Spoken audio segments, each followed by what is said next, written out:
Dr. Rudolph, Kathy, members of the audience, and our fellow trustees. Thank you. I'm looking forward to a productive academic year. I look forward to your input and our exchanges of ideas and to continue this conversation on what education represents for all of us.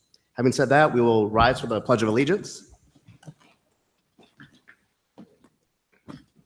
I pledge allegiance to the flag of the United States of America and to the republic for which it stands, one nation, under God, indivisible, with liberty and justice for all.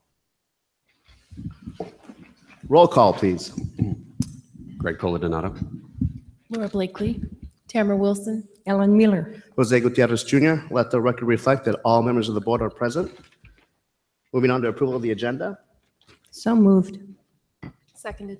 Moved by trustee Wheeler, seconded by trustee Wilson. All those in favor? Aye. Motion passes unanimously. And now this is an opportunity for members of the community to address items that are on the closed session agenda.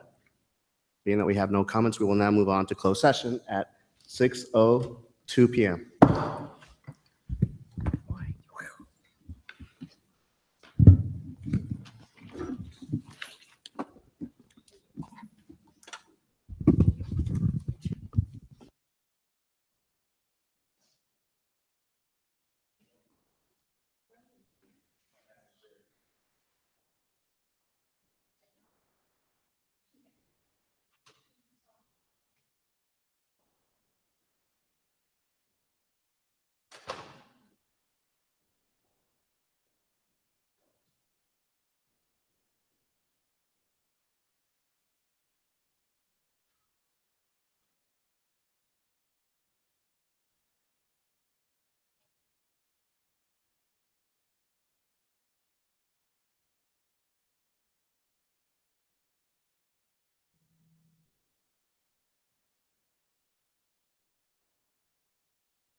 Oh, there's a power issue. Dr.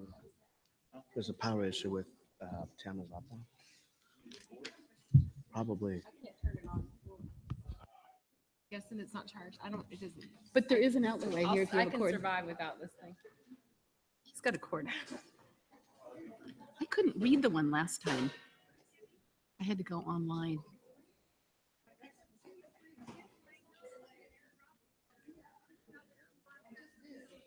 So did you have a good summer?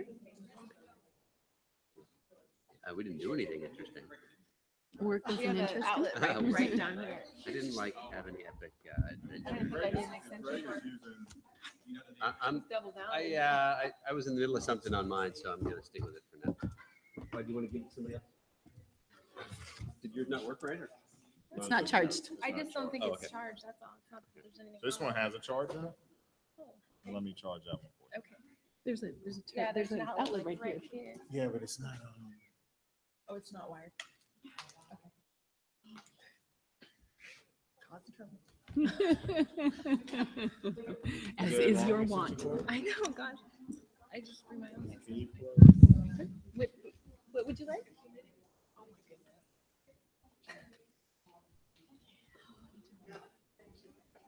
This isn't wired?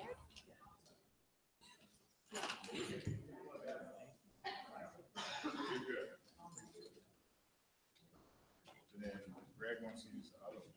I'm fine with this thing. I'm fine with this laptop. You're fine with that? Yeah. I'll just use this.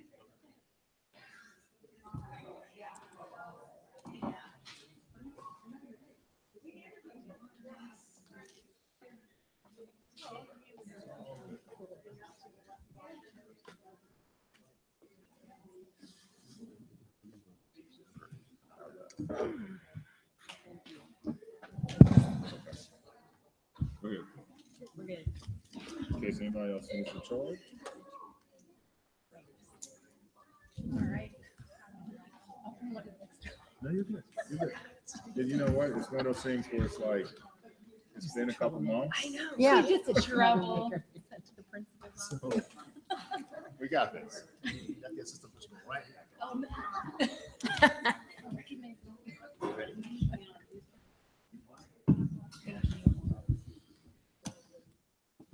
Welcome, everyone. Whoa. Thank you. That's a little bit too loud there. Okay. We will reconvene our meeting at 6:32 p.m. I'd like to report that no action was taken during closed session, and we're moving on to the consent agenda. Do I have a motion? I move that we accept the consent agenda as presented. Second. Moved by trustee Wheeler, seconded by trustee Blakely. All those in favor? Aye. Motion passes unanimously. Thank you, board members. Communications, any updates from employee organizations? Nope. District committees? Superintendent Rudolph.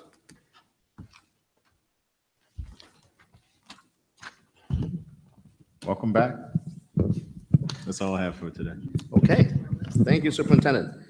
Community comments. Now, this is the time reserved for community members to address the board for items that are not on the agenda.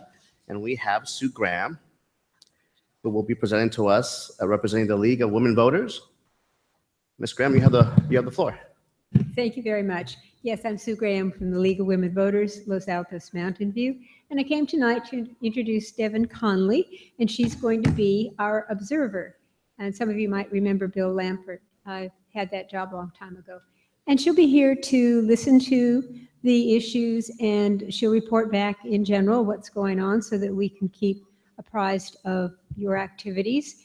And we will pass along this information. She'll write up a report each month, and we pass along this information to our members so that they too can follow your activities. So I sent a letter to your the administrative assistant, and she has that with all the contact information for Devin. So thank you very much for accepting her.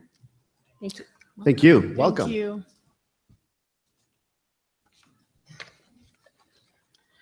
Moving on to review and action, notice of intent to adopt and the circulation of the proposed mitigated negative declaration for the proposed new Slater campus project for public review and comments. Dr. Clark. Good evening. I'm Robert Clark, the Associate Superintendent, Chief Business Officer for the school district. And I say that for our new families coming to our school district this year. I'm here tonight to ask the board to approve the notice of intent to adopt the circulation of the mitigated negative declaration for the proposed Slater Elementary School. This is a step we have to take in the CEQA process. You have as an attachment the MND, mitigated negative declaration, that was prepared by our CEQA consultant, Richard Garcetti, and then also worked with our attorney, Stan Barankowitz from Orbach Huff Sores and Henderson. And at the back of that also you have the traffic report. So tonight we're looking for action to approve the notice of intent to adopt. So we'll post a notice for 30 days. The document goes public for 30 days. And during that time we take public comment from anyone. Public comments have to be in writing. They can be by email, by mail, by fax, and all of those are addressed to me at the district office. And any questions you may have or move to approve. Trustees, any questions? Yeah. Who's that? Is this me? Right here. May I have a motion, please? Yeah, and I'd like to make a comment beforehand, particularly for our observer. These are the kinds of items that the board has been working on for months and months and months, and this is the culmination of it. And that's a reason why we don't have questions tonight, because we have had lots of opportunities to ask our questions and get them answered. Thank you, Trustee Wheeler. May I have a motion? Move to approve? Second?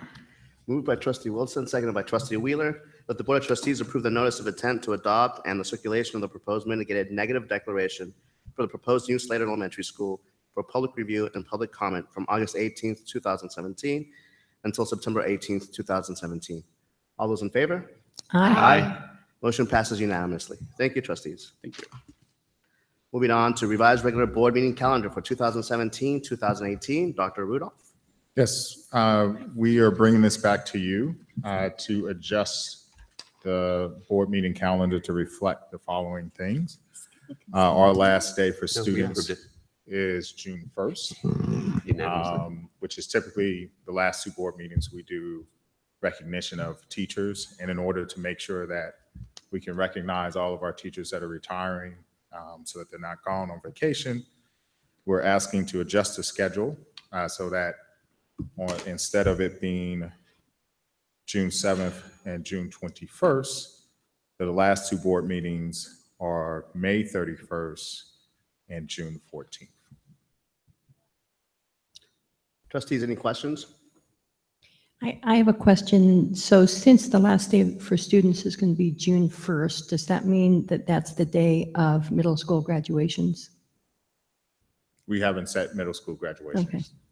just yet.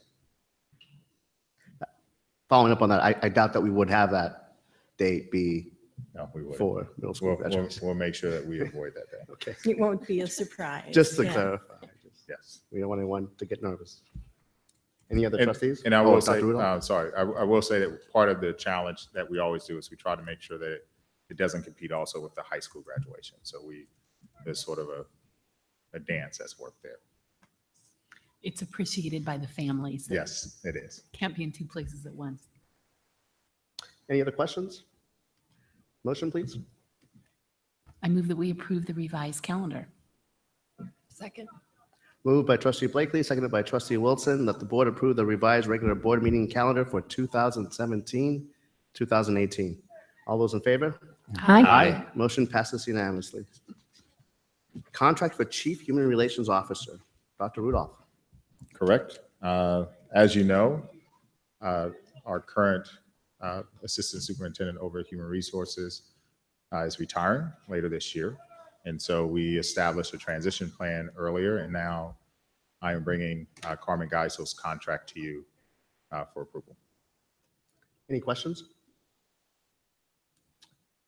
Trustees, motion? I move to approve? Second? Moved by Trustee Wilson, seconded by Trustee Blakely, that the board approve the contract for Carmen Geisels for services at Chief Human Relations Officer. Now, is it at this point where I include this language? Yes. Okay. Approved contract for Carmen Geisels as the Chief Human Relations Officer for the duration of 1 year for the salary of $183,702. Additionally, she will have a paid membership to the Association for California School Administrators. All those in favor? Aye. Motion passes unanimously. Thank you, Dr. Rudolph. Thank you. I think you want to introduce it? Or you want me to introduce? I can introduce it. It's all Review and good. discussion, Seamless Summer 2017 Program Report. I Who don't has think- the honors? I don't think she needs any introduction whatsoever. How about that? So I'm going to turn it over to Mrs. Austin, who's our Director for Child Nutrition Services.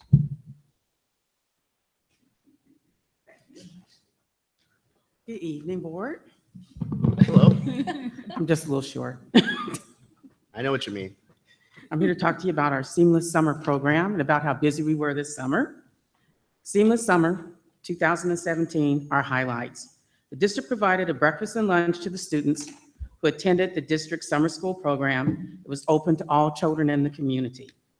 Therakoff Elementary School, we served from June 12th through July 21st. Crittenden Middle School was open from June 12th to August 4th, and we actually fed one program at Therakoff through August 11th. So we literally fed from the time school closed until the time school opened, so no children literally went without a meal. Therakoff breakfast, we did 8,250 breakfasts, 8,460 lunches. Crittenden breakfast was 7,602. Lunches were 8,069. And I would tell you, we weren't expecting those numbers, but that's what we got. Those are pictures of one of the breakfasts that we served. Our lunches, that's typical of a salad bar. And that's why we were so busy, because we did what other school districts didn't do. We gave them a beautiful full lunch.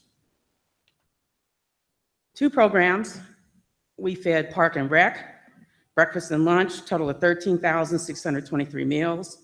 We also fed the Stanford Summer Program for the first time. We did 3,288 meals that went to Stanford. We served 3 mobile sites this year, which was new. We did Mountain View Public Library, was 4,766 meals. And that's a sample of the cold meal. We also did a barbecue on Tuesdays. Rangsdorf Park, we did 4,547 meals. Klein Park, 1,062 meals. And the next picture shows the library. Shows a lot of the families that were basically at a park setting. And then we had the barbecue afterwards. And the barbecue line went all the way down the park, around the corner, and all the way to Castro Street. So we fed anywhere between 350 to 400 people every Tuesday. It was crazy. So all total, for breakfast, we did 15,852 meals. Lunch, 16,529 meals.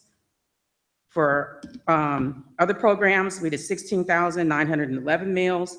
Seamless Summer in the Park, we did 10,375 meals. We had no idea that we were going to be that busy. Paid adults were 800. Those were the parents of the students that could afford to pay, and they paid we had 800 paid parents. So a total count for this summer was 60,467 meals served to the community.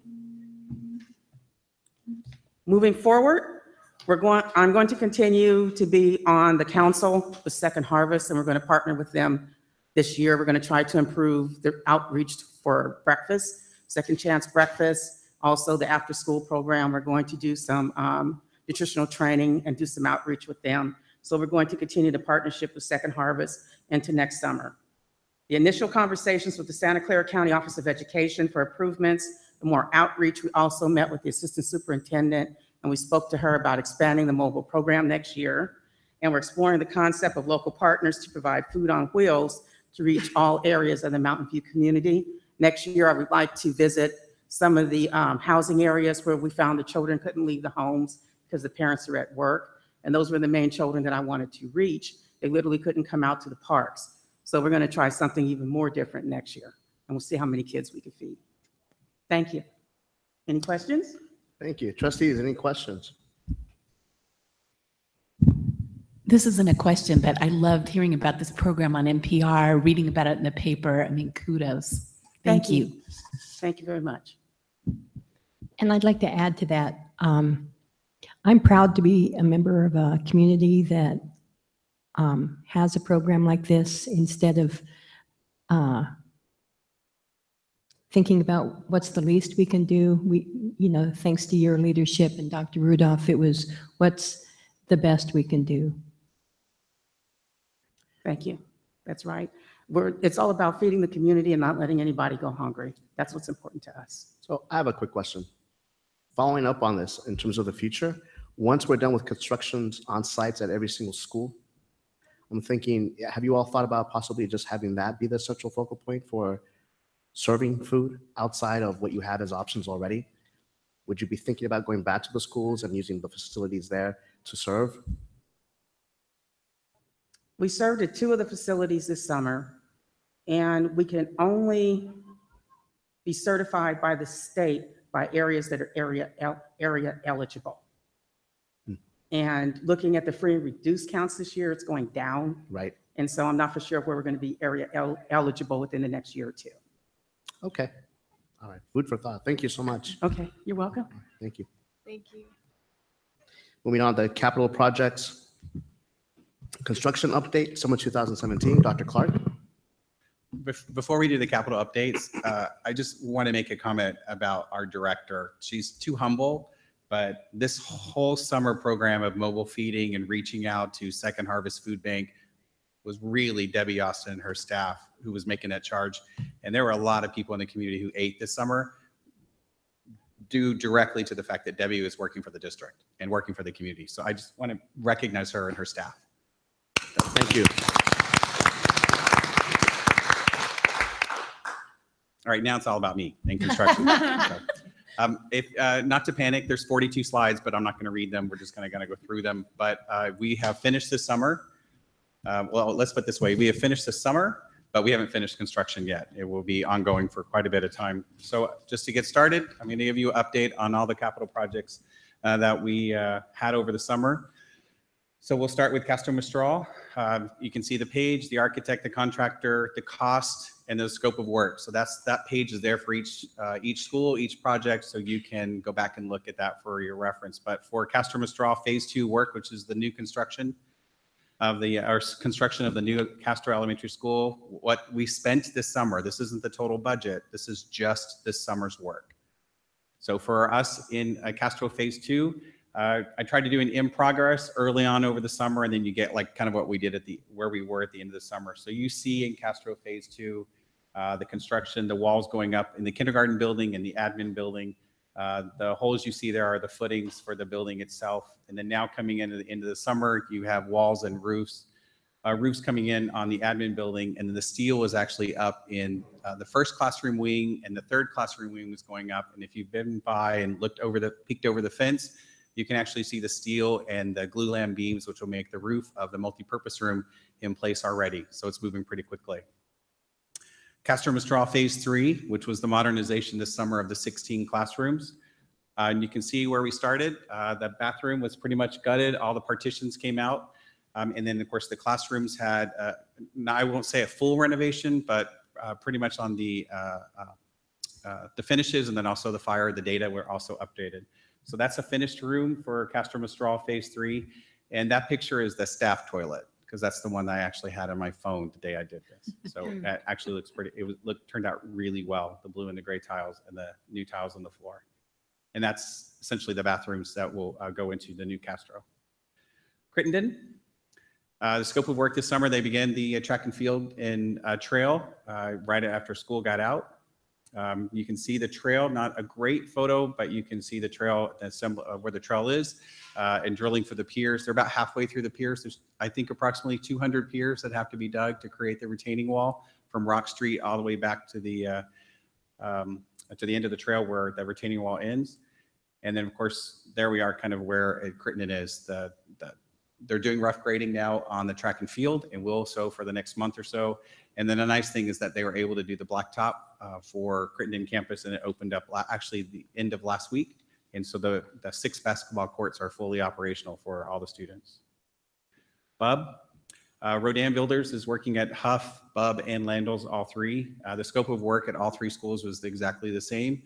It was the demolition of the existing portables at the back of the campus to make room for the MUR, and the installation of the temporary portables, the housing that are going to go out onto the blacktop. So all 3 campuses, demolition of portables, giant cranes, not cranes, but big claws coming out with bulldozers. There was a construction meeting we had. I think there were 8 or 9 of us standing there. We meet every week. and standing out there in the morning, and half of us all had our cameras up filming. There's a bunch of boys watching Tonka trucks rolling around on the ground. It's kind of cool. And then, of course, the installation of all the portables. We need a really good rain to get rid of a lot of the dirt and the dust that's actually in the asphalt itself. But they're pretty, they turned out pretty well with the shape in the state that they're in now. Huff, same thing, demolition, new portables coming in. We didn't change any basketball courts, but those were what was able to be left behind. Landals, the demolition, and then, of course, the new portables that are going there. Monte Loma, quite dramatic. This summer, phase 1 of work was the MUR. So we're expanding the MUR at Monte Loma, took down a wall, and that happened kind of right before school got out. They took over the campus the last month in May, and then starting doing a little demolition in the kitchen. And then when school got out, they tore into the wall and demolished the building itself next door. And then what you see now for the multi-use room phase 1 is the pad is there. And actually this photo is out of date because the picture on the right side, that big pile of dirt, is actually now the asphalt courtyard, which will be where they will have picnic tables. Phase 2 is the modernization this summer, a little over $6 million. It was quite an extensive project to get done in 46 days. And that's all we had for summer at all projects was 46 days of construction. Their scope of work as modernization was essentially tear out the classrooms, put in brand new teacher walls, and you can see the demolition of the classroom on the left, and then the starting construction of the teacher wall on the right.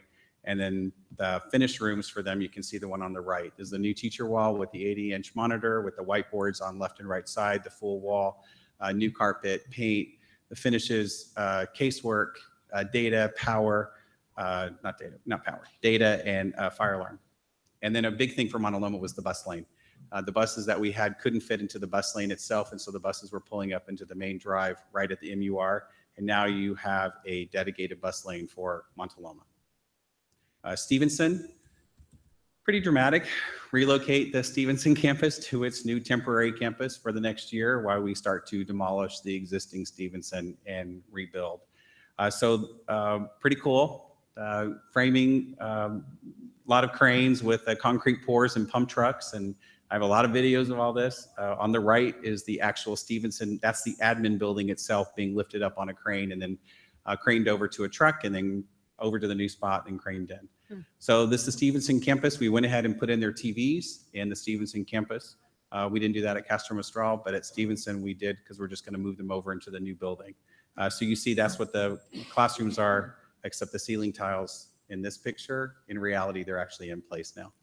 And then the right side, you see that's the main 10 classrooms of Stevenson, which will ultimately become the new district preschool. And I think it actually worked out better than what you had planned. You can stand in the parking lot and see all 10 doors of that campus. So when that's a preschool, for a director or a supervisor standing on the yard, you can see all the preschool classrooms from one vantage point, which I think is really cool. The MOT yard, we had an opportunity because we had so many portables at HuffPub and Landals that we were going to end up demolishing and throwing away. MOT was using storage in old tractor trailers. And so MOT, using their budget, paid to have essentially 2 portables moved over from Landals to the MOT yard behind us. 1 double wide and 1 regular size portable. That's just right after installation when everything was getting in. Some rough amounts for the summer. 32,000 cubic yards of dirt, 10,000 feet of fire line around the campuses, a lot of steel, a lot of asphalt going into the campus. And for us as a school district, just over $29 million worth of work in 46 days. So just for the future, to help manage expectations for the board and the community itself, the projects that are continuing over 17-18, Castro Mistral, the new construction for the new Castro School goes all the way to June of 18. HuffPub and Landals, the MUR continues this year. That will go all the way till summer of 18. Crittenden Track and Field and Trail is all scheduled to be done in November, December. We're hoping by when we come back in January from winter break, it's completely done and all is accessible. The Monte Loma MUR expansion goes until November, December. If everything works really well, we'll be mid-late November. If it goes a little longer, we'll be in early December. Stevenson itself, the project that's coming up, we're bidding next week for the site development package. And then we will be starting the Stevenson new construction in that mid-late October They'll start coming and outpouring the foundations. When we were, the Stevenson buildings are actually in production. And when we were here the end of July, when we were just coming back to school from summer, they had 11 of the buildings already manufactured, waiting in their warehouse. So that should go really quickly. At least we're not waiting for buildings. Starting this actually during the school year, Slater will actually get underway. January, February, we'll start doing the site work for Slater.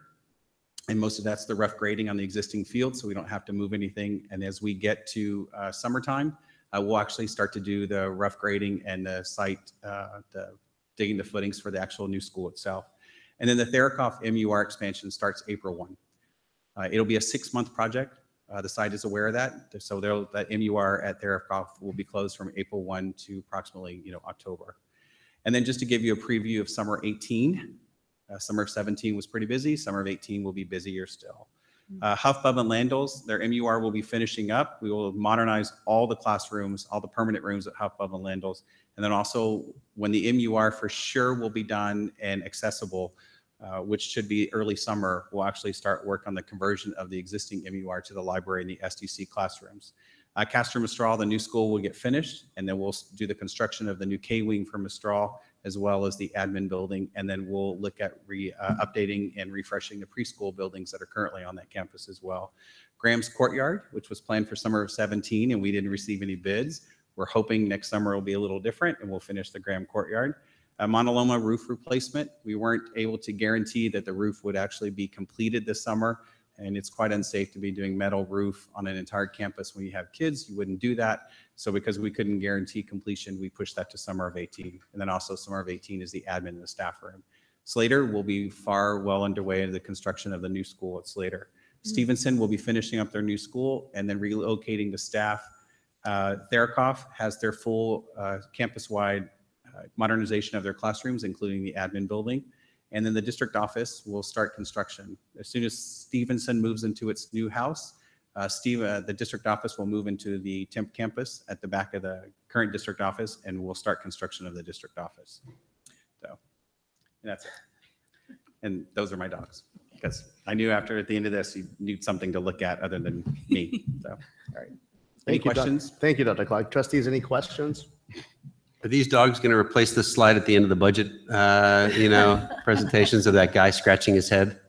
I could, because Shadow half the time looks like he's confused. So that actually might work. That would match, yeah. Did you get a vacation at all in all of this? I did. Okay. 2 weeks, which I'm not taking vacation in summer of 18. Okay. It was tough to come back. I just want to say thank you too, because I know it's been like kind of a Herculean effort involving many, many parties and lots of collaboration, and very glad to see all the schools opening on time. And yeah, thank you. It was a huge effort. Greystone, the contractors, all of us, MOT staff has been really good about coming in and doing stuff on the weekends to get caught up. So it's been definitely a group effort to get us where we are. Thank you. I have one question as well. Mhm. So I understand that some of the neighbors over by Mistral and Castro were inconvenienced during the summer because of loud noise and also other things. I went, knocked on each door, left my card, spoke to people, received texts, emails, spoke with people in person on several occasions, followed up with them. And I spoke with Dr. Rudolph as well, and he's helping with this process too. But my question for you is, it's a simple one. On the outer fence, that's right next, that's facing the back entryway to the school site, not on Escuela, but on the other. On top? Yes, on top. You see the construction wide open. Right. Is there any chance that we can put up the green shielding that goes onto the fence so You that could. any dust that would maybe come on over would be not coming over to the neighbors that are next to the We can site? ask the contractor to put up green screen, sure. Okay, I'd appreciate that very much. I think we would too. And the only reason why I bring that up sometimes is because as a whole, I could see what they were saying, because if I'm there and I'm living there, and then based on how the construction was being done on a daily basis and where things are at, when there's a breeze, all that's going to come on over, right? So I listened to a couple of parents or neighbors who were very animated about that. So I appreciate your time, and I thank you, Dr. Rudolph, about that as well. I mean, for looking into it. Thank you. There's a point where is Todd Lee will, if he was standing here, would say the same thing. You can't build buildings with pillows. It would be great if we could. And I've had those phone calls and those emails, and I've had those meetings. And as much as we try to mitigate as much as we can, there's only so much you can.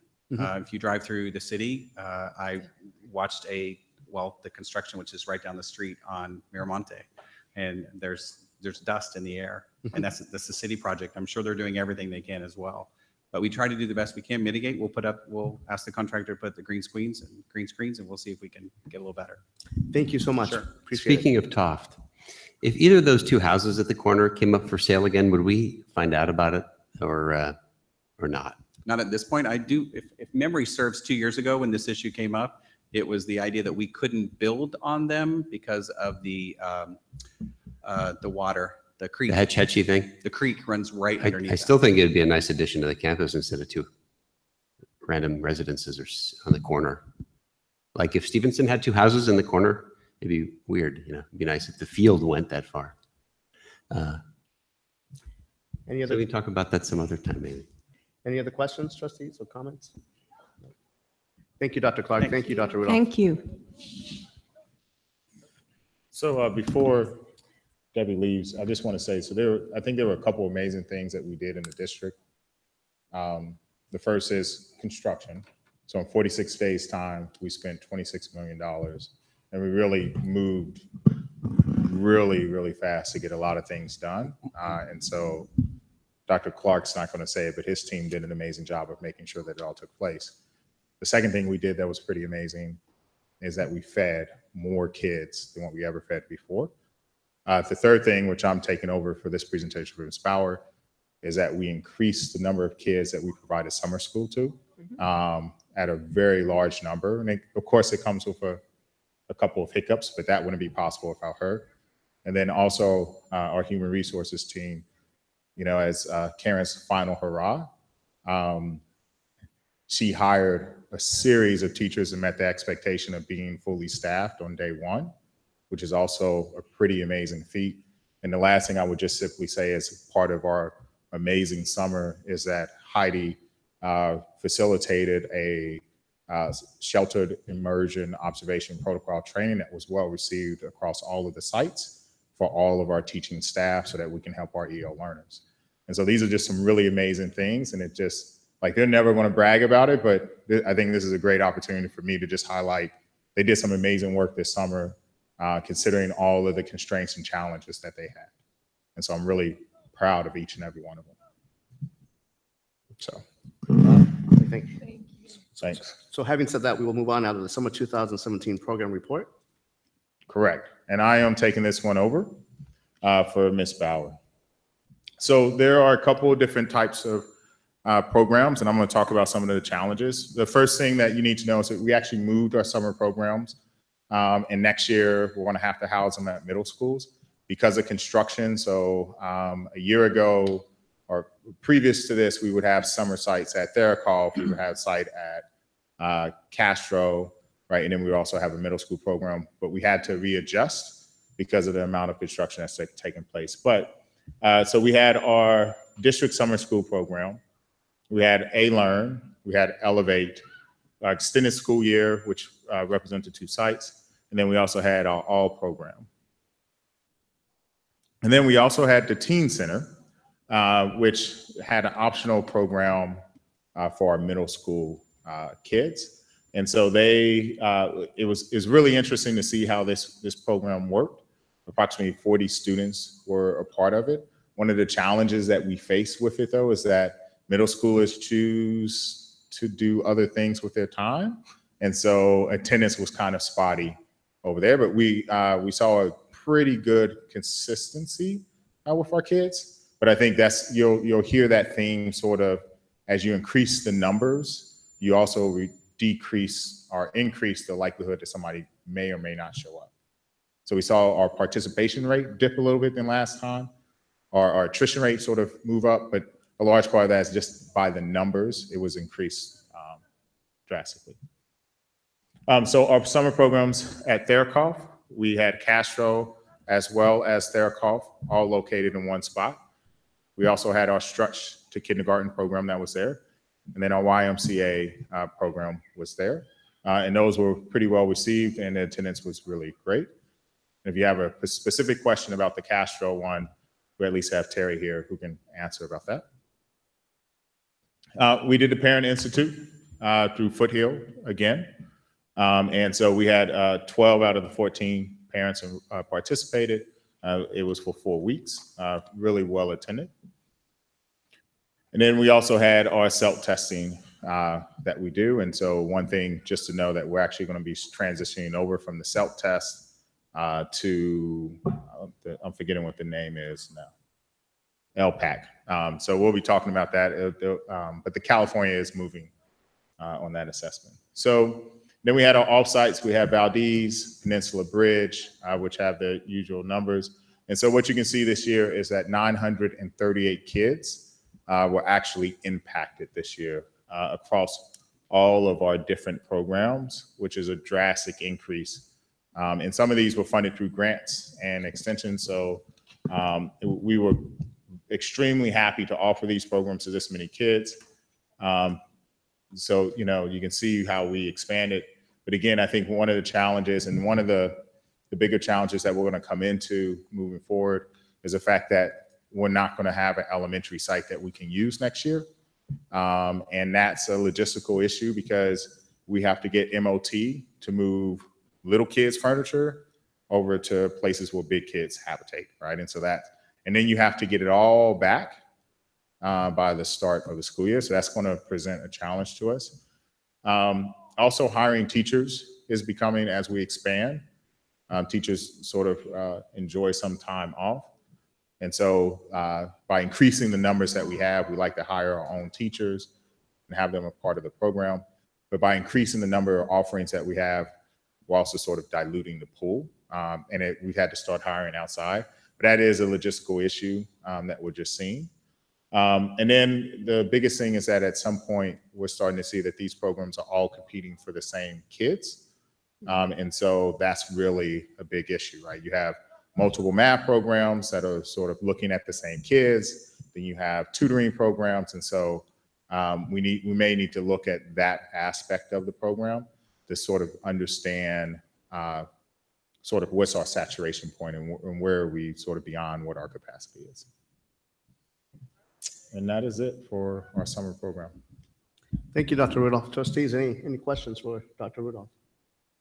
I was curious of the 938 students served, and this kind of goes to your last comment. Were some of them duplicate, like they might have been involved in one program and another? No. So these were all just not the same yes. kids, independent kids. Okay. And so the programs themselves weren't synchronized. They were each independent. Yeah. So most of them ran concurrently together, but they were, Valdez is in one spot, A-Learn is a different place. But again, they compete with each other because they're looking at the same population. And how, I know more about the district summer school, but the other ones, like how were they sourced? Would kids apply or would the schools recommend?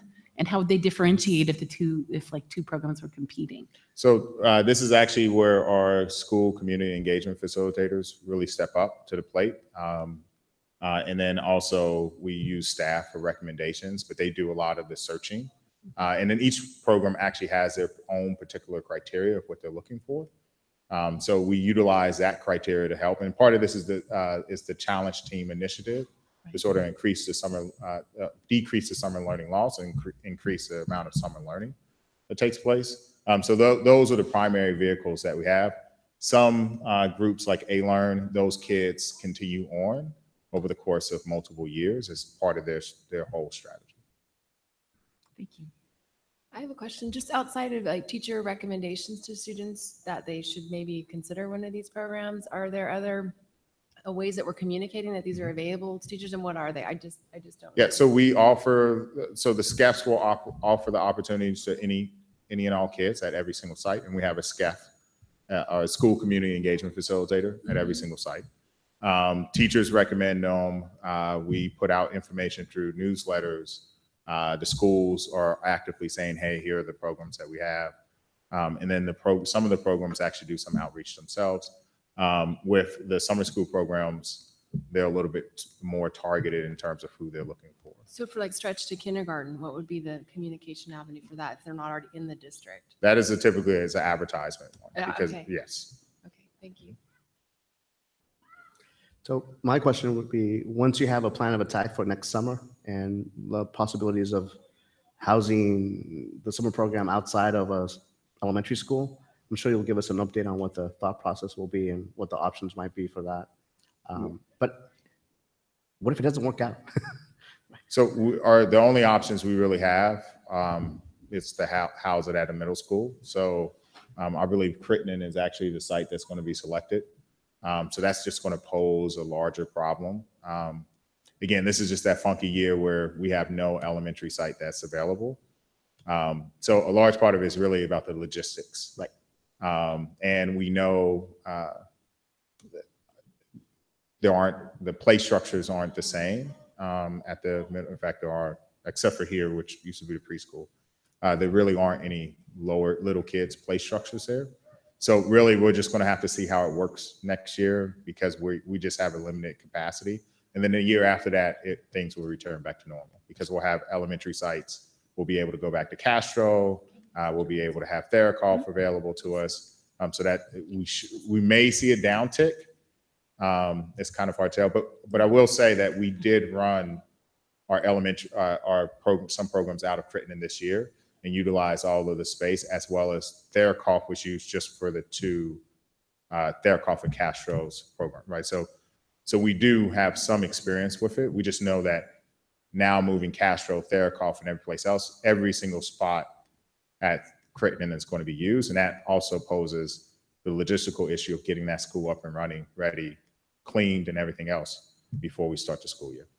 Okay, But thank you. historically, the programs used to, as I recall, would float back and forth between Castro or between Crittenden and Graham. So I think there's some precedent, at least historically, for doing it that way. And like, for example, here at Graham, it's walking distance to Eagle Park. You know, they could do field trips. So I don't think it's a huge impediment that, Right. in the YMCA has run programs here for years for Yes. elementary kids. The So, YMCA was actually right yeah, there, I think. there's a big field. The kids like to run. Yes. They don't have to have climbing structures. Correct. And we'll have a field over at Crittenden, which will make life a little bit easier Right. too. Any other questions or comments, trustees? No? Thank you, Dr. Rudolph. All right. I think you guys have me for the rest of the night. Okay. So Yes. I- That's true. I'm thinking maybe we should take, if possible, a quick 5-minute break. Thank you. And we'll be back at 7:15, or at 16, we will adjourn at 7:11 PM.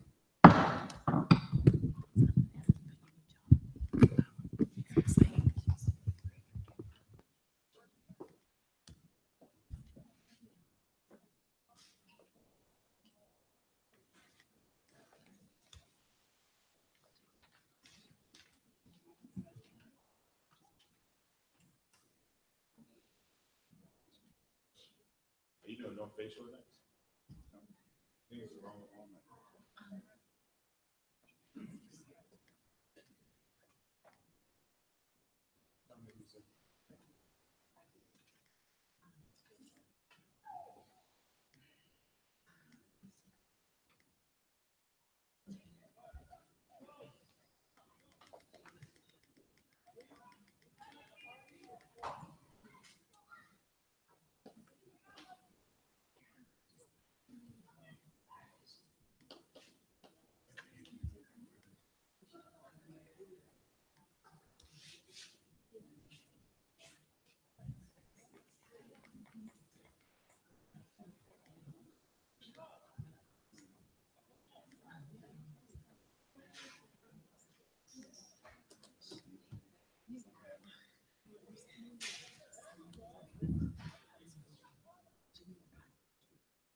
What?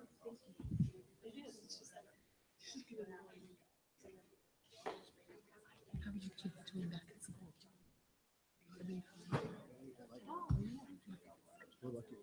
Fifth grade and I have a fifth grader. I have a third grader, fifth grader, and ninth grader.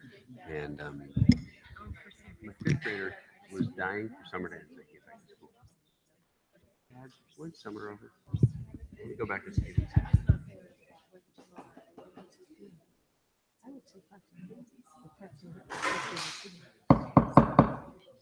The time is 7:16 p.m. We will now reconvene our meeting of the Mountain View Wisdom School District Board of Trustees. Dr. Rudolph will present to us the Enrollment Priorities Task Force process. Dr. Rudolph. Sorry, Jose, we got you caught by the light. We'll adjust that one. It's all good. I know.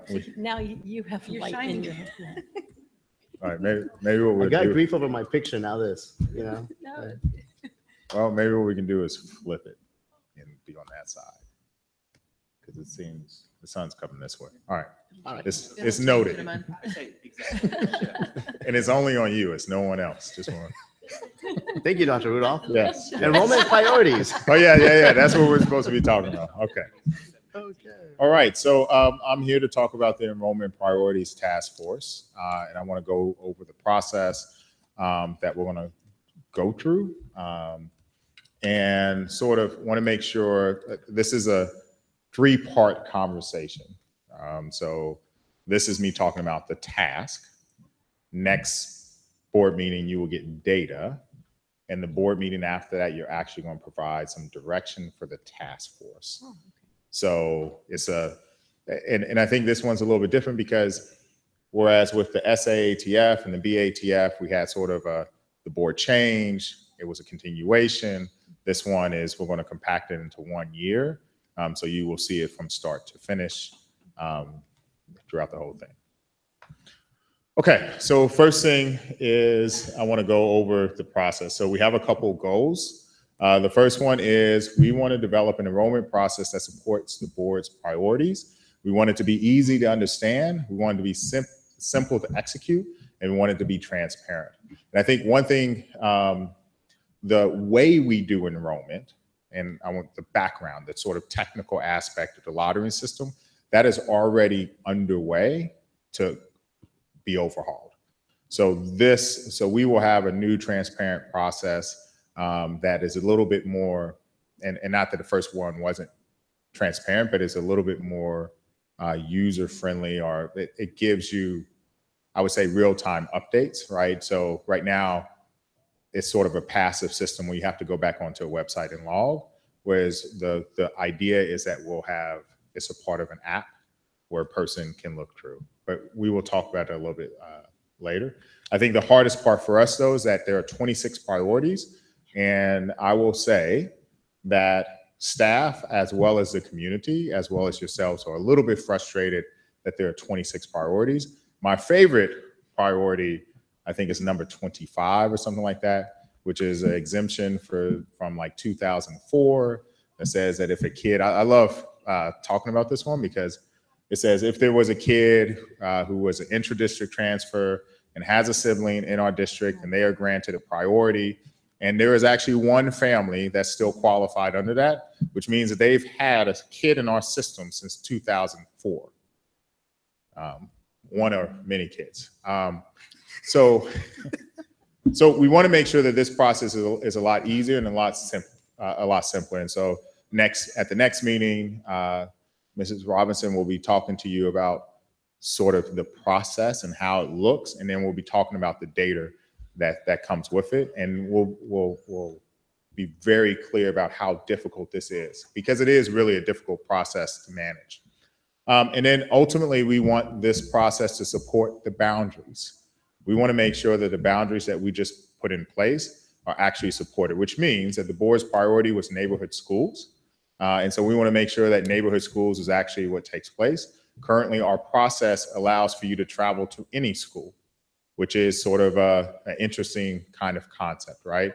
And we saw that throughout the process, that you have kids who live on one side of the city attending Montaloma through various issues. So before we get started, we want to gather some data. We got some good feedback from Thought Exchange, which was a community process where community members were able to sort of provide us with information. We're going to conduct an action after review with staff. We want to make sure the staff can sort of tell us, so what are the hiccups that exist with this? And then we want to gather feedback from the community through various types of meetings, which I'm about to talk about. So there are a couple nuanced things and that are a little bit different this time than through the SAATF. The first one is that we want to utilize focus groups.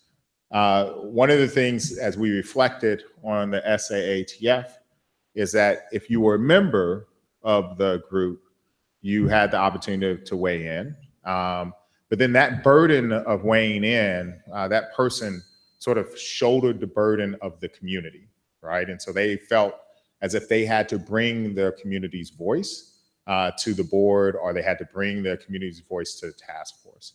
We want to make sure that we really talk with each one of the neighborhoods. And so we're actually going to do focus groups with each one. And some focus groups will be different than others because some communities are impacted differently than others.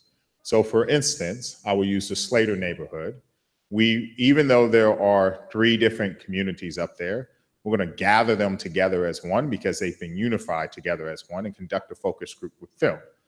For Shoreline West, we want to conduct a different focus group. For the Castro City community, we want to conduct a different focus group. So the idea here is that each focus group will be representative of sort of the impact that's going to occur, as well as the numbers. And so each focus, I think right now we have 8 different focus groups that are planned. And those individuals are going to be asked to be a part of 2 separate meetings. The first one to gather feedback, and the second one will be the opportunity to test ideas so that we can bring it back to the board and say, we field tested these things, and here's the feedback that we actually got. The next one is that we will utilize district committees, and staff. So we have our DLAC, which is our English Language Learners Advisory Council. So we will utilize them and run ideas through them and get their recommendation. We will do it with the District Advisory Committee. They will be in charge of making recommendations for the selection of members, but they also will be in charge of providing feedback about the different types of priorities. And unlike that, I want to just stop for 1 second and say, unlike the SAATF, we really will come out with a list of ideas because it's really an administrative regulation that will bring to you codified and say, so it could be grandfathering will be for X amount of time, or it could be that neighborhood zone schools is what, right? So we'll bring that back to you. And what you're really going to be making adjustments to is a list of priorities, there won't be 2 different scenarios like we did with the SAATF. But the DAC will have their opportunity to weigh in. PTA presidents will have their opportunity to weigh in, as well as the leadership team. The DLAC, as well as DAC, are actually selected by site councils, and they are representatives. And so I'm saying this partly for our public or anyone that's watching at home. When site council selects the DAC or the DLAC representative, that individual, it's their responsibility to bring it back to the site council so that we always have sort of a give and take. And it also gives them some skin in the game. So it's not the site council that we will be going to, it will be the representative that is selected from the site council who sits on DAC as well as DLAC. And I do want to reiterate, when it comes to the selection of members, and I'll talk about it in a little bit, DAC and DLAC make a recommendation, administration will make the final selection. And then we have the actual enrollments priorities task force. It was made up of, I want to say, about 27 individuals. I will be talking about its membership in a little bit. It is communities, parents, and staff all working together.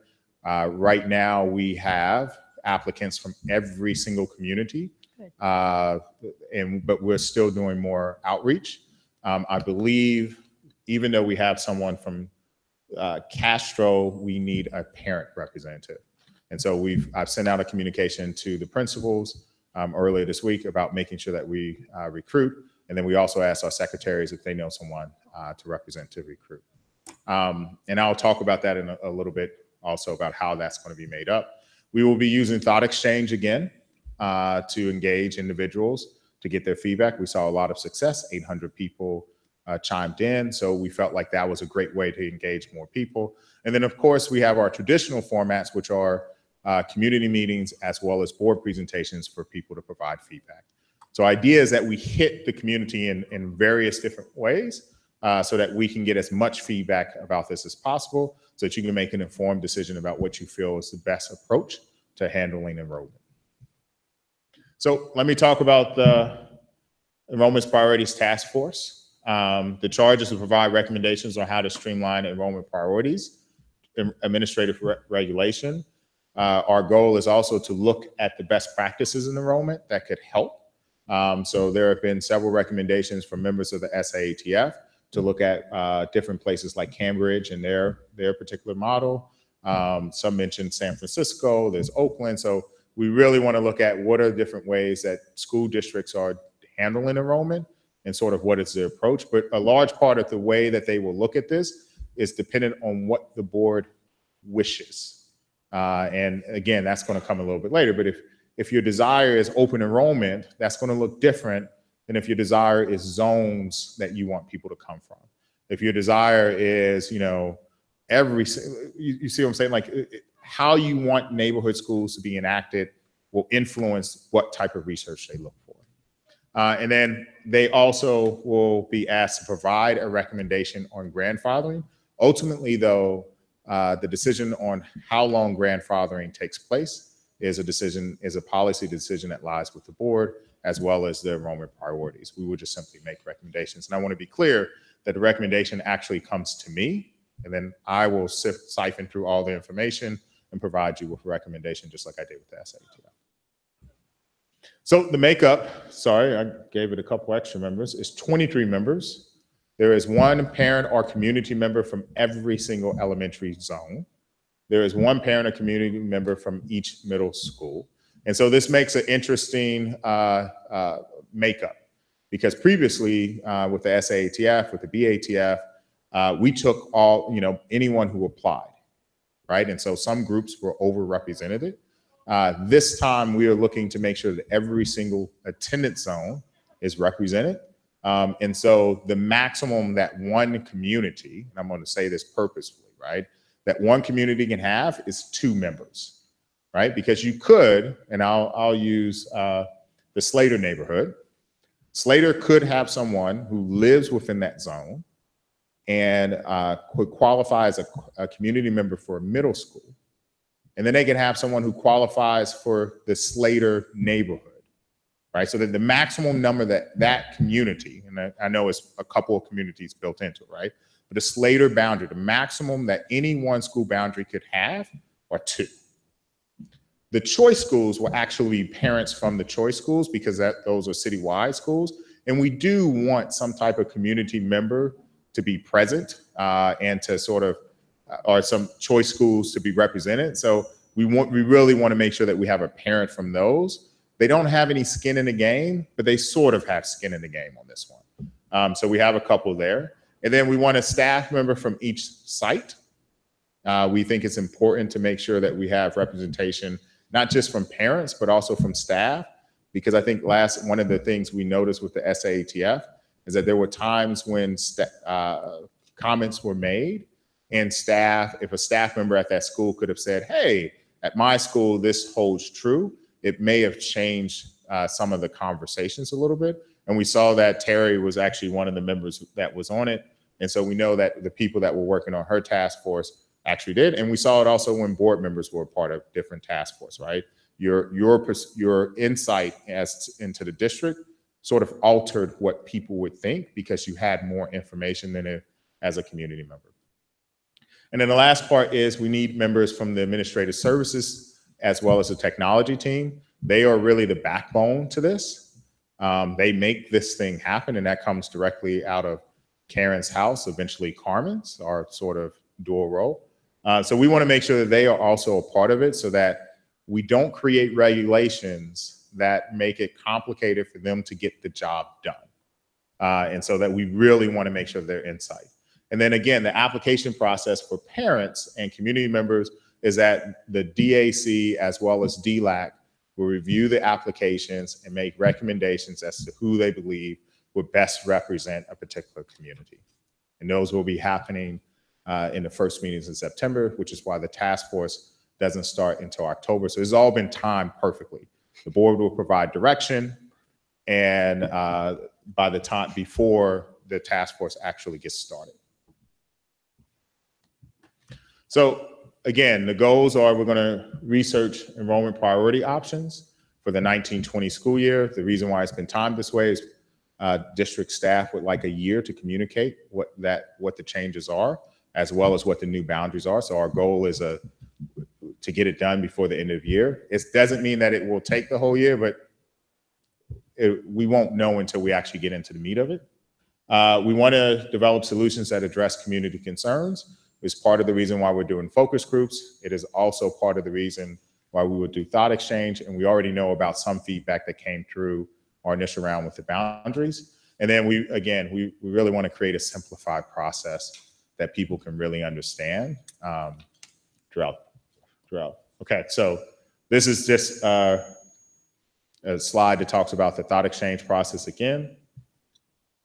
And so here's our particular timeline. So we are currently doing the applications, PTAs, schools, recruiting members, DAC will review. And this is all in phase one with the goal of making sure that by May or June, we have this issue resolved or settled or voted upon so that we can move forward. With 2 focus groups, one occurring in the next couple of weeks or within the next month, and the last one occurring in April. And so we took a different approach with this one because we wanted to define success over the course of the year. And so you can see how we define success over the next year in different increments. And as we go through this process, we'll be checking off, are we meeting our expectations? This list was actually developed by the administrative team. So all the principals went back and thought about, so how would we know if this would be successful? And so this is what we came to. And that is it for this. Thank you, Dr. Rudolph. Trustees, any questions? I have a question. Yes, ma'am. As far as having a staff member represented from each zone site, how does that work for a school that's not open? So who would be the staff member from Slater? So we will have to pick someone from district office to represent Slater. Okay. I'm a little bit. Sounded on.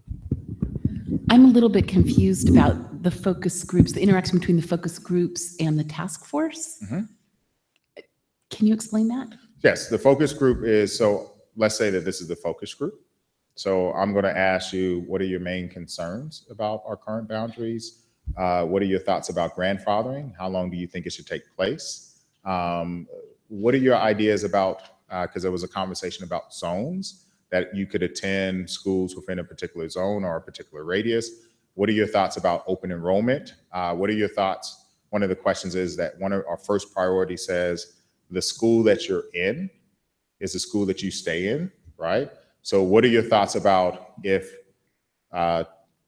Trustee Wilson moves from the Slater neighborhood to the Bub neighborhood, does her son then have to transfer to Bub, right? Or do they stay at, currently he's at Huff, but when he goes to Slater, would he stay at Slater or would, right? So getting their thoughts about that, and that is a small focus group. Those aren't open to the public. It is really for us to gather information and sort of see where the community, what the community thinks. And I think each community has a different idea about this, right? So the Gemello neighborhood, what they're going to give us feedback on is going to be completely different than what Shoreline West gives us. What Slater gives us will be completely different than what Willowgate gives us. And what we want to do is be able to identify, so what is this particular community thinking about? And then share that not only with you, but also with the task force so that they can do their work and sort of address. And then we'll come back and say, you know, hey, we heard your thoughts about grandfathering. Here are some possible solutions that we have. What do you think? And again, when you think, I'm gonna pick on Gemello for a second, right? Gemello may say, we really want kids to come out of this particular school so that we can get the size down. Whereas Shoreline West may say, we really want to make sure that our kids are grandfathered in until because they've already started, they've made their friends. And so we want our kids, right? And so then you have, but at least we know what the competing interests are of the community. And we've asked them up front. And the way we view this is that it allows the community to have another voice and not rely solely on the member in the task force to be the person who has to shoulder the burden for 100 kids or for 50 kids or 30 kids.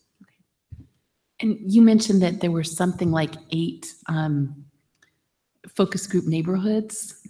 So that doesn't necessarily align to the schools. In particular, I want to make sure that Willowgate, because I think it's, you know, more adversely impacted, if you will, that they have.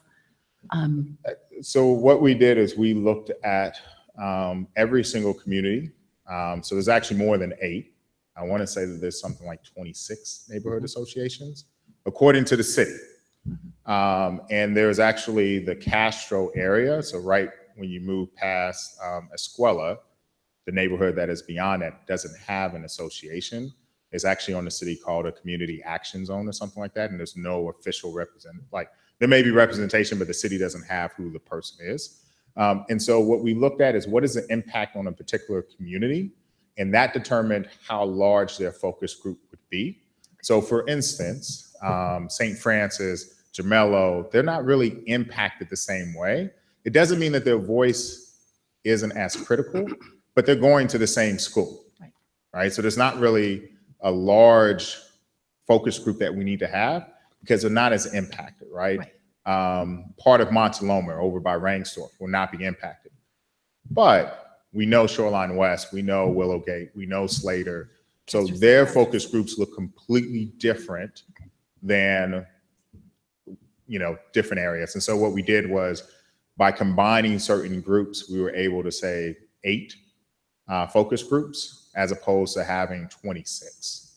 Okay, and maybe I shouldn't have used the word adversely, but I wanted to make sure that there was a forum for the neighborhoods that are going to be having more impact from the way the boundaries were drawn. So that's part of it is through the focus groups. And we are going directly to the community presidents, right? So we're going to send an email directly to them saying we are looking for members to represent your particular community.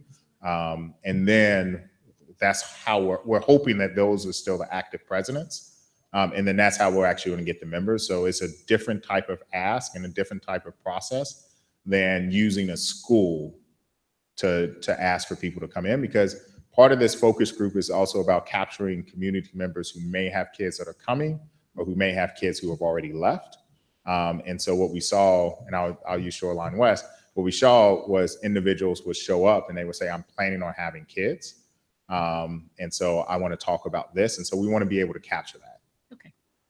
Thank you. Superintendent, I had a question. Yes. You said, as an aside, you said, like, for example, in the Slater area, there's, 3 communities. Which 3 are you thinking of when you say that? Like the Wagon Wheel, North Wisman, and the Slater neighborhoods? I do not have the map on me, but Because there I'd make sure we include Wisman Station, which are kind of on the other side of Wisman, but they can see Slater from their Right. backyard. So I there think may be more might than be more. 3. Okay. I just tossed out a number. Okay. Any other questions, trustees? No, Madam I Wheeler? have yeah. So of these 26 enrollment priorities, some of them have a statutory rationale, some of them are negotiated. Are you going to be explaining to the task force the reasons for each of these historic priorities? So there are 2 benefits to having staff members on the task force, especially the 2 that work through it, and having these 2 ladies be a part of it, is that they will be able to say, here are the ones that we actually have to have and that we have to address by ed code. And then there are some that were sort of compromises that were made in 2004 that still exist. And some of them have been updated. Last time it was updated was 2014, I believe. But the beauty of it is that we will have that historical knowledge as well as the statutory knowledge. Any other trustee? Okay, I have a quick question. So in terms of the timeline, I like how that's presented. And you may already have this, so if you do, I apologize for my question, but is that also posted on the website, on our website, the timeline? So you are the first people to see this. And then after this, our email address, eptaskforce@mvwsd, goes live. It will have its own life that Shelley has already started working on. So yes, all of this will be up there. Thank you so much. Do we have any questions? If not, we'll open it up to comments. I have one more question. Go for it. Yeah, forgive me if I didn't see this mentioned, but some of our schools have more than 3 kindergartens operating at them now because of how crowded they are, because of the way the boundaries are now. Would it take the board in providing direction like of the type, we intend these schools to have 3 kinders, instead of 4 or 5, or is that already like an assumption that the board wouldn't have to reiterate? So part of the assumption is that there's this target number of around 450. So we know sort of what schools will look like by projections. So we know that, for instance, I want to say Bub is projected to be around 525. And then what you will see in subsequent presentations over the next 2 months or the next 2 meetings, we will actually provide you with data of how many kids are currently being impacted. So Karen's team is already working on that. And then we'll have a pretty good idea of how many kindergartens will be there. And then we also will be able to talk about site capacity and what that looks like. So we'll get close to knowing how many Ks are there. I think the bigger question will simply be, and it's one of the questions we're going to pose to the board, is like, so how small is small what is too small for the district, or what is too large for the district, right? Because I think that will play into it. And also, when you think about grandfathering, do you grandfather siblings, right? So if a parent has 2 kids that are currently at a school, so we'll be posing questions like that. What we're hoping to get from the board are just general ideas about where you want us to go without you being very specific about these things are particularly needed. So you wouldn't say, we want 3 K. I mean, you can. I'm not trying to say you can't. But we would hope that you wouldn't say, like, we want 3 kindergartens at every single school.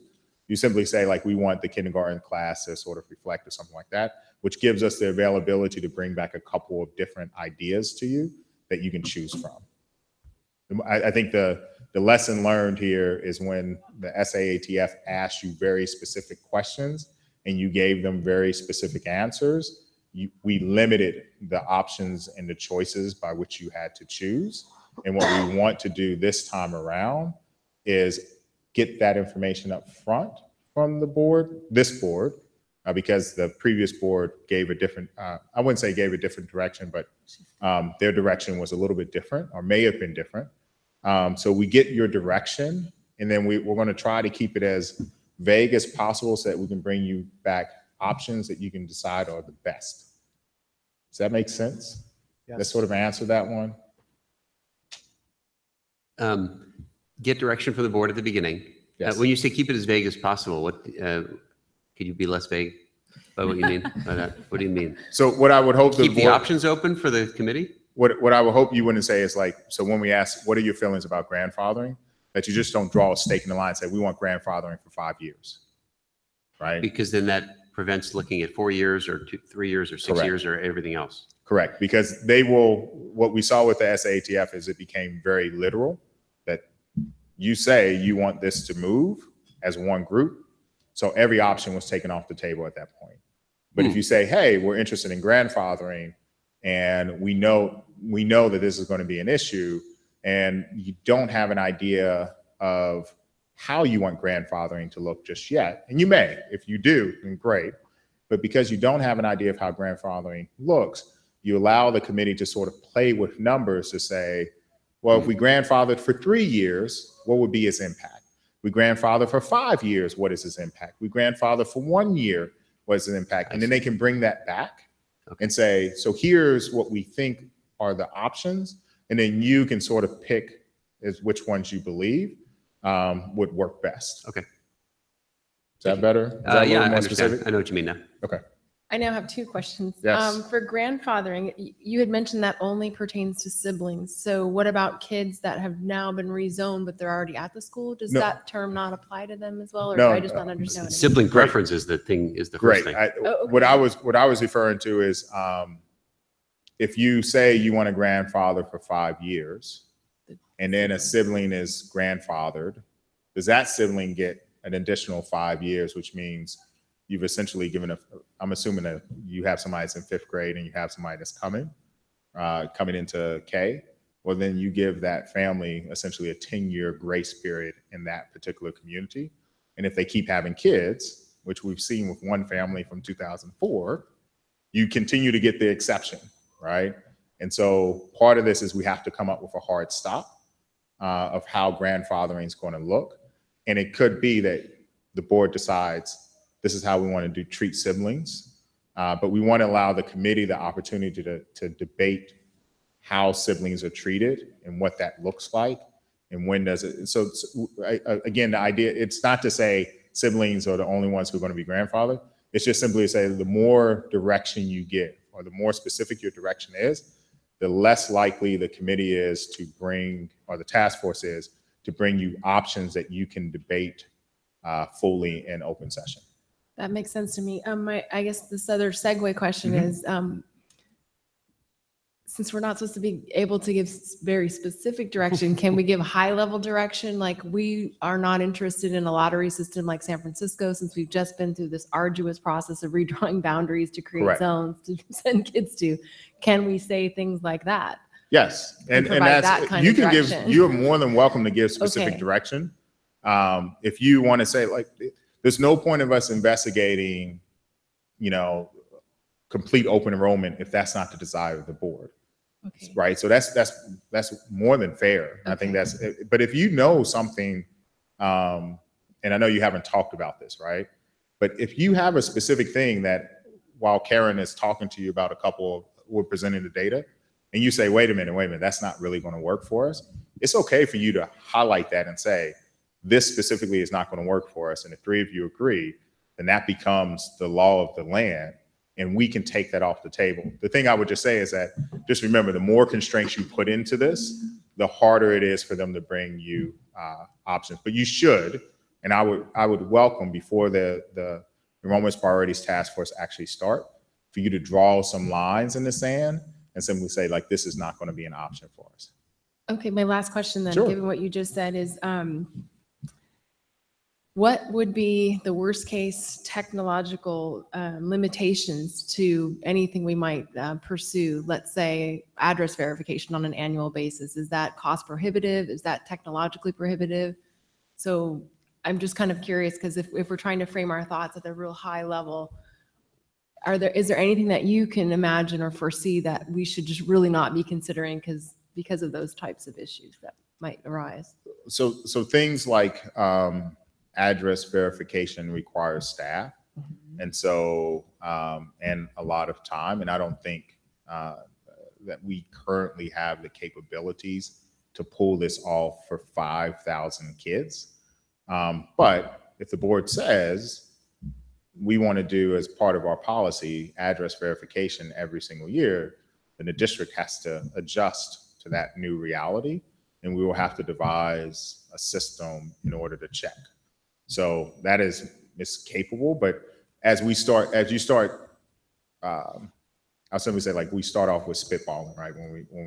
As you start spitballing and stuff starts sticking, we'll be able to tell you what is doable and what isn't doable. Right now, without knowing specifically how many kids we're talking about, are we only talking about impacted schools? We're talking about address verification district-wide. It's kind of hard for us to understand what that really looks like. So we can only return back with, like, yes, it's going to take a lot of staff time. And I can tell you right now, the two ladies who do enrollment don't have the time to go off and do it. Right? It's unreal. It would be an unrealistic expectation. I can imagine. I remember Yeah. going in for kindergarten. They were Right. working hard. Yes, right. Okay, thank you. You're welcome. Yes, sir. Let's see. At what point in the process would it be appropriate? You mentioned that our current policies allow free movement between all the different schools as long as there's space. Mhm. And it's always been like that for years. Mhm. If the board thought that there's an advantage to, like, say there's a school that's popular and people wanted to transfer into, and, you know, the kindergarten class size there was 22 based on how many kids live there. But other people like it, and they'd like to send their kids there, and, you know, and we go right up to the maximum, the legal, you know, state maximum. At what point would it be appropriate for the board, if it felt this way, to say, let's not do that and run every school up to its maximum, and rather try to enable a neighborhood that has a kindergarten that's not totally full to stay not totally full and be 22 or 21? When would that sort of direction be most welcome?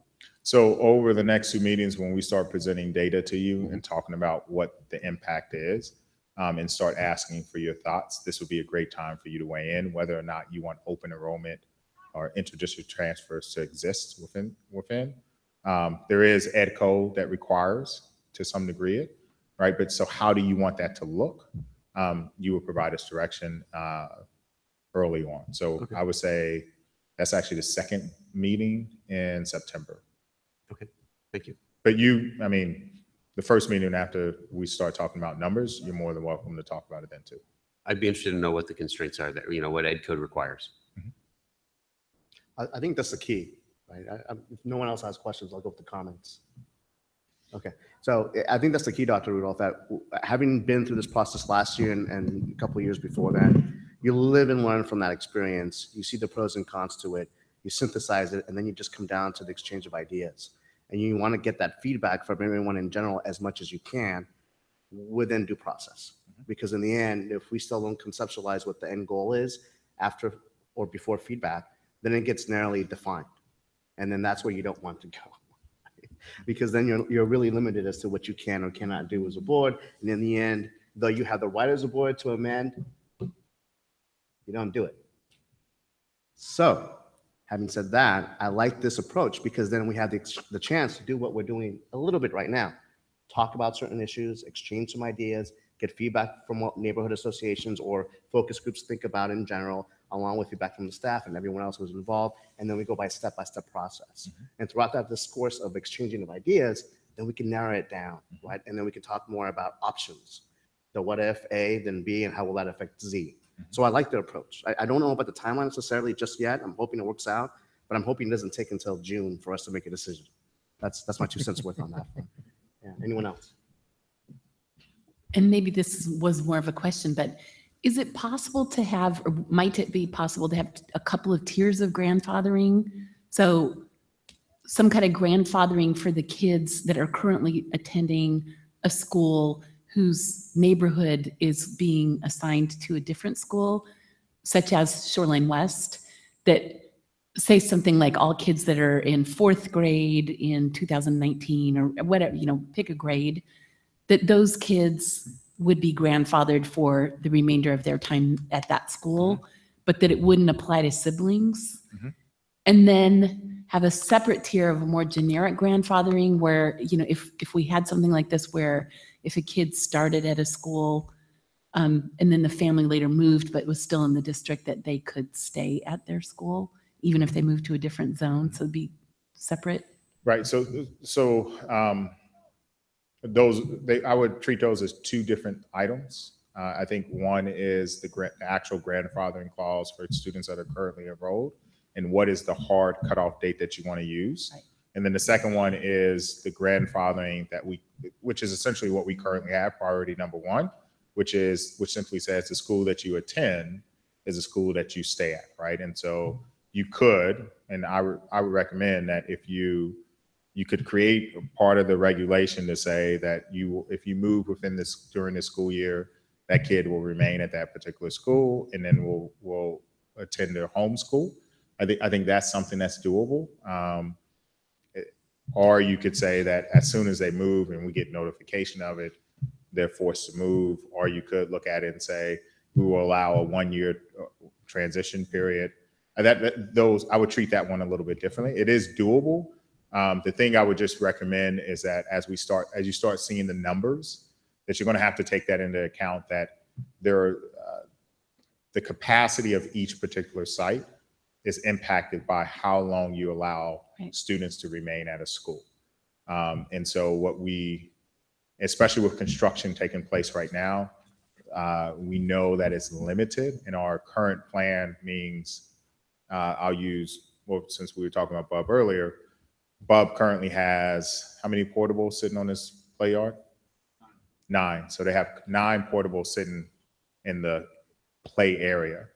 Those portables do not disappear until Bub's population starts to decrease. So every year that you extend grandfathering or siblings, the district incurs a cost for the portable that's being rented, and kids' play areas are actually impacted.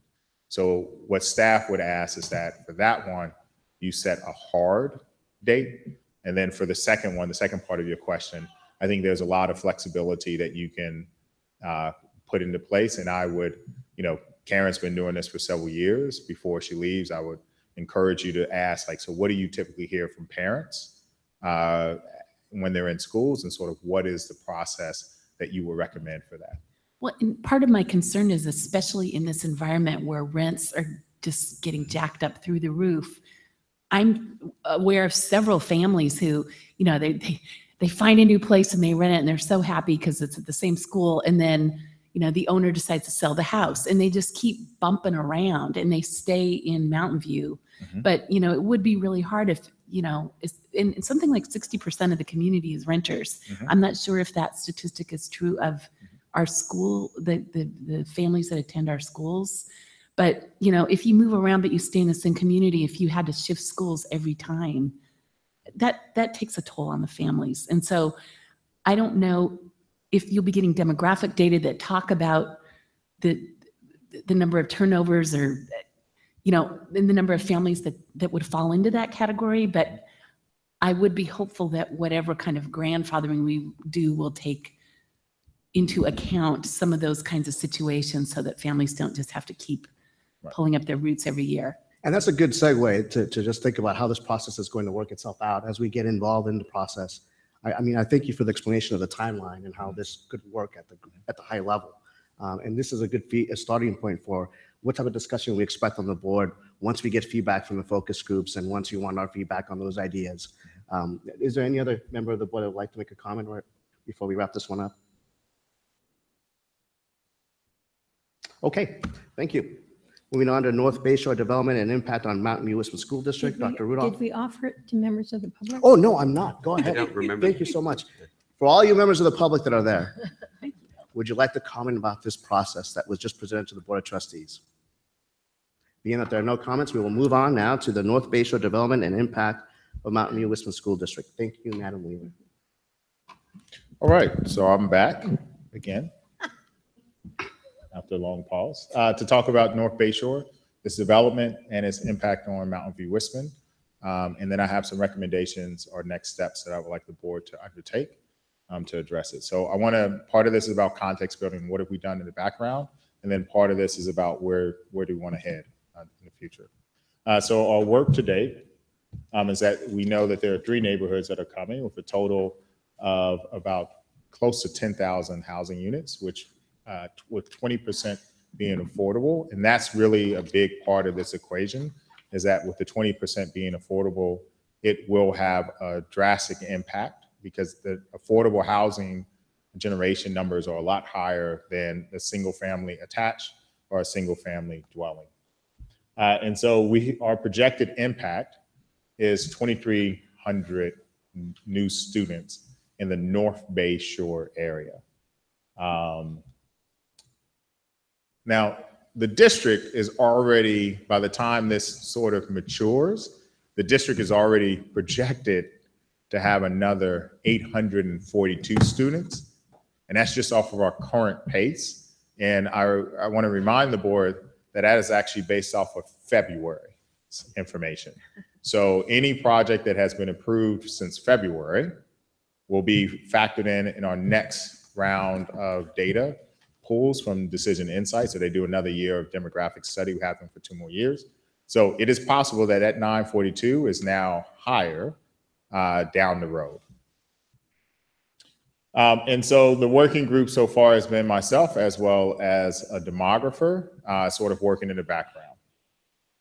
And so this right here is just sort of our conservative approach is what we're seeing for just regular kids.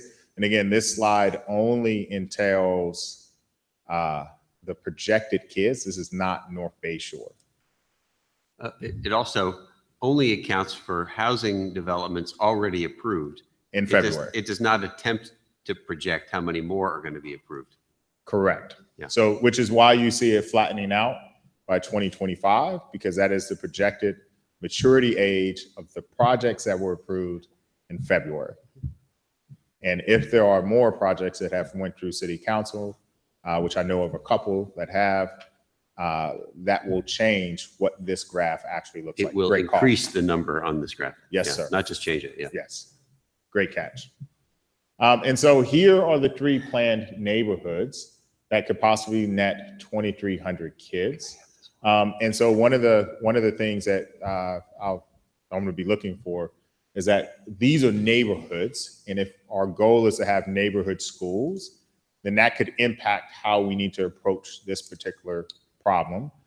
Currently, if we just went off of 450, if we looked at the number of schools, we need 3 elementary schools and 1 middle school just to address this particular need, which I will talk about. There is another need that is coming that is not even involved in this plan. And so recently we increased the size of the team. Dr. Clark is now on it. Phil Henderson, our legal representative, is now on it. So we now have standing meetings to address this particular issue. We have looked at bond counsel and talked to them about how do we finance this particular thing. So our team has sort of grown where it was just sort of before it was a demographer who said, hey, are you aware of this particular issue?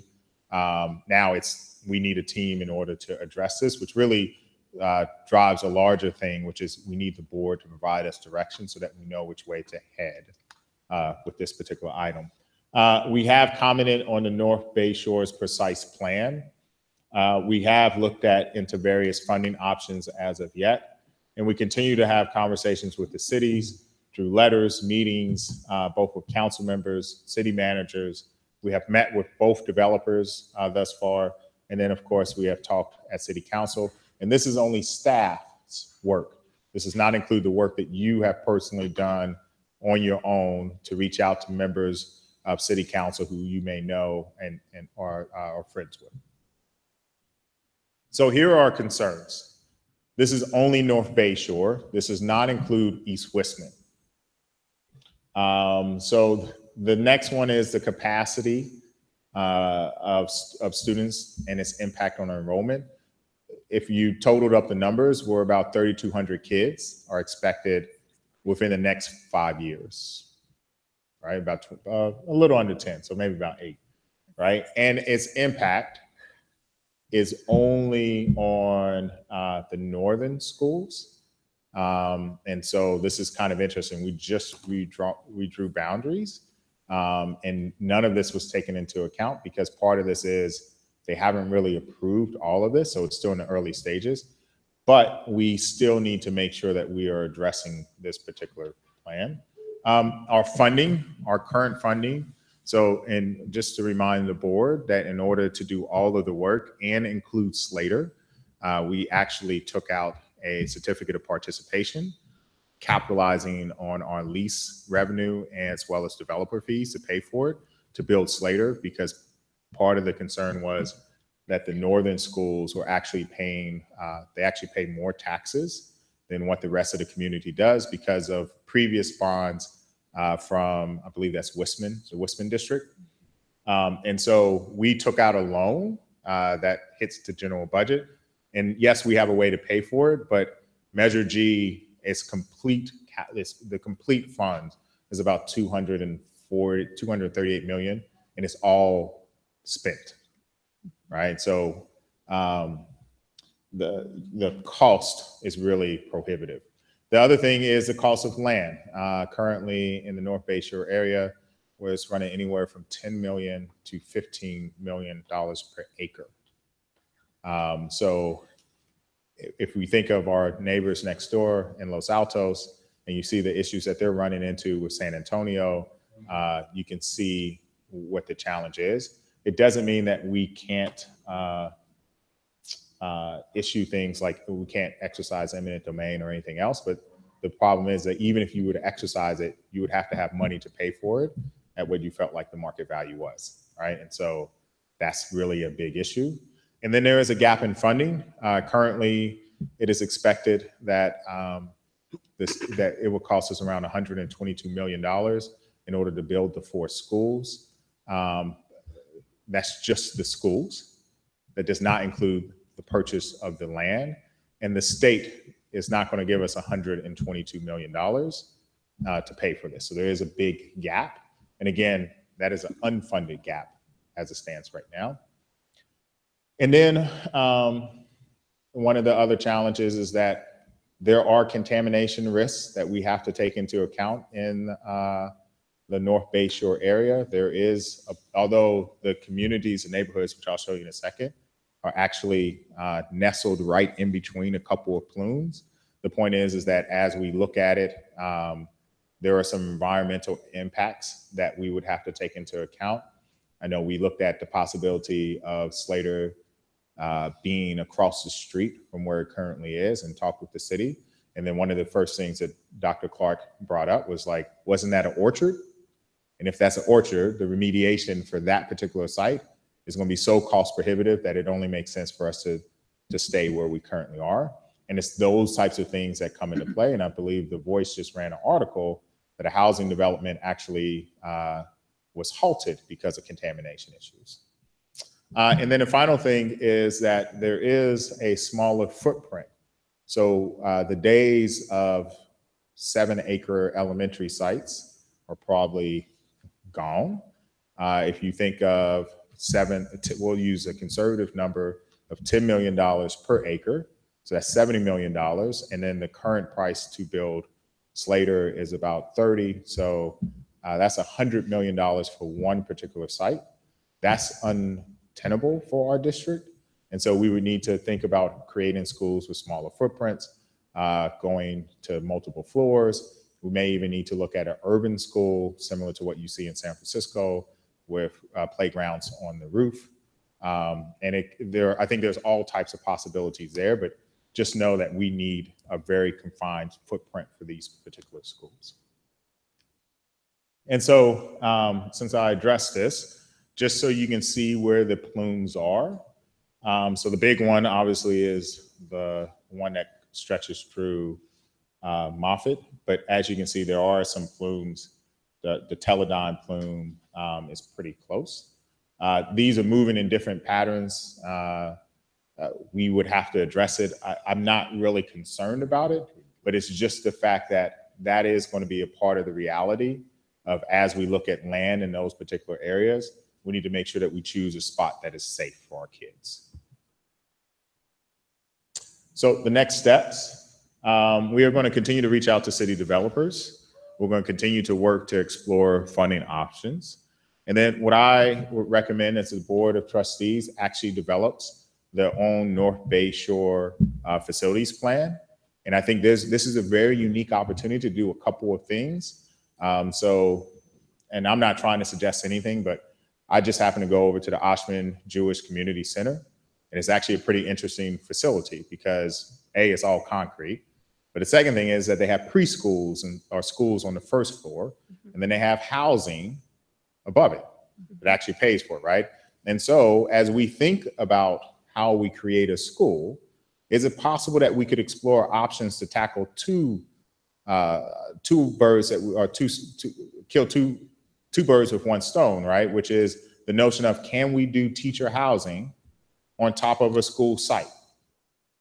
I don't know what the cost of that is, but there's an opportunity for us to explore different options there. Or you can look at, maybe you want K-8 schools. So instead of having 4 schools in the North Bay Shore area, you look at K-8 schools in 3 areas. So you only need to buy 3 instead of 2, or maybe you just choose to build 2 schools that are K-8 schools as opposed, right? So there's a lot of different opportunities that are out there. What I would suggest as we develop this, we would need to set up a meeting schedule to do it, and then we would hire an architect to work with the board for really to have a dreaming process about what do we envision for this to happen. Doesn't mean that that's the reality, but at least it will give us direction about where we want to go and things that we want to explore, and have sort of different renderings. So last time we did this was right before we did our Measure G. So you had the school facilities improvement plan. What I also want to encourage is we're going to continue to do outreach, but between now and its approval in September, we have a unique opportunity to urge City Council to mandate that in the environmental impact report, that the developers set aside land for schools. And so I'm urging each one of you to use your political resources to reach out to council members and to let them know that they should make sure that that is included. That language alone is enough for us to really do some interesting things. But if developers are not required to set aside land for schools, and they're only required to set aside lands for parks, then it's going to be a harder conversation for us to actually get there. So that is my personal plea to each one of you. And again, I will need to do the exact same thing and reach out to them, and we will continue to go to city council meetings. We will need to explore land options. I think it would be prudent of us because once Google or Sbrato gets approval, they're going to move very fast to get this process done. And when I say fast, I think Google said if it gets approved in September, they will have their maps and everything drawn and ready to go somewhere in January, with the goal of them building quickly, right? So they want to fast track this as far as possible.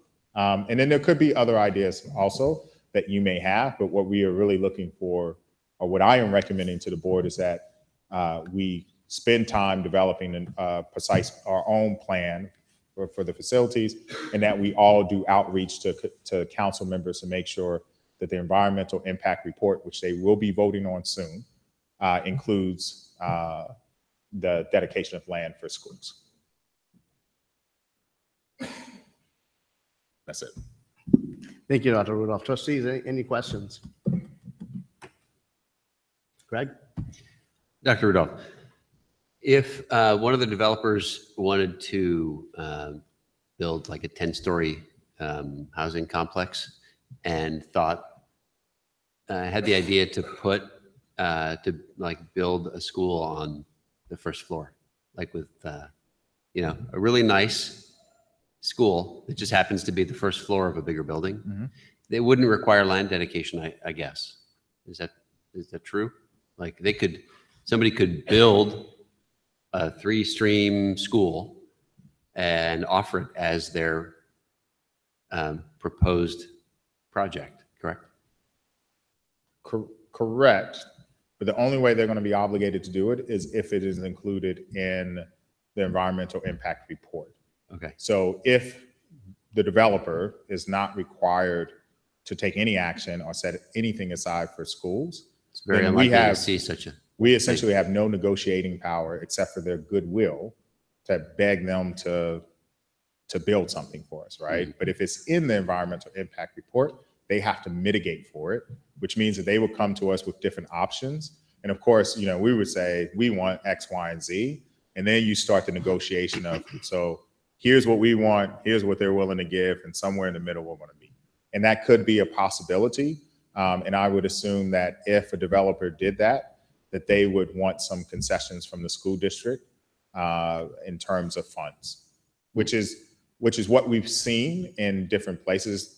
Developers building schools has been done in a couple other places. And so, our legal team, as well as our demographer, Jack Schrader, says, look, you're going to have to give them something in return. And most of the time it is the state funds that come for building the school. Oh. And there's a whole negotiation that goes with that too. Is that doable with the two different construction codes? For the residential, which would be the city code, and then Yes. whatever. So they It is. could It's do a actually- combined building like that? From a cost standpoint, so they would have to go through DSA and work with the school district to make sure that it meets all the requirements. But from a cost standpoint, they can do it faster than what we could do because they already have the crews there that are doing everything else and building the infrastructure, whereas we don't have to go in and do it, right? So when we go into a site, what you're going to see over at Slater is we have to build the infrastructure and then we build the school on top of it, right? They're already in there building the facilities. And so for them to run an additional gas line or for them to run additional sewer to a place is a lot easier than us coming afterwards and trying to do it. So I was intrigued by your recommendation that we each reach out to Mountain View City Council members to ask them to put this in their plan. I'm imagining that part of this process is going to be that we're going to develop a letter that each of us sign on behalf of the school district, and that letter from the board is going to be presented to the city council. So it's not going to be a piecemeal kind of thing. It's going to be an organized request. Is that correct? Yes. I think the more, and I want to point out that we're now at a place where the high school district has taken a different approach than what we are. And so we're at the point where essentially we have to think about what Mountain View Wistman needs. And I think a very organized and intentional approach is what you're talking about, not only just with phone calls, but an official position. I've sent in a couple on behalf of the district, but having it from the board before they get the actual vote is definitely a part of the approach. And then I would encourage board members, just as you've done before, to show up at city council meetings and to also speak in that regard.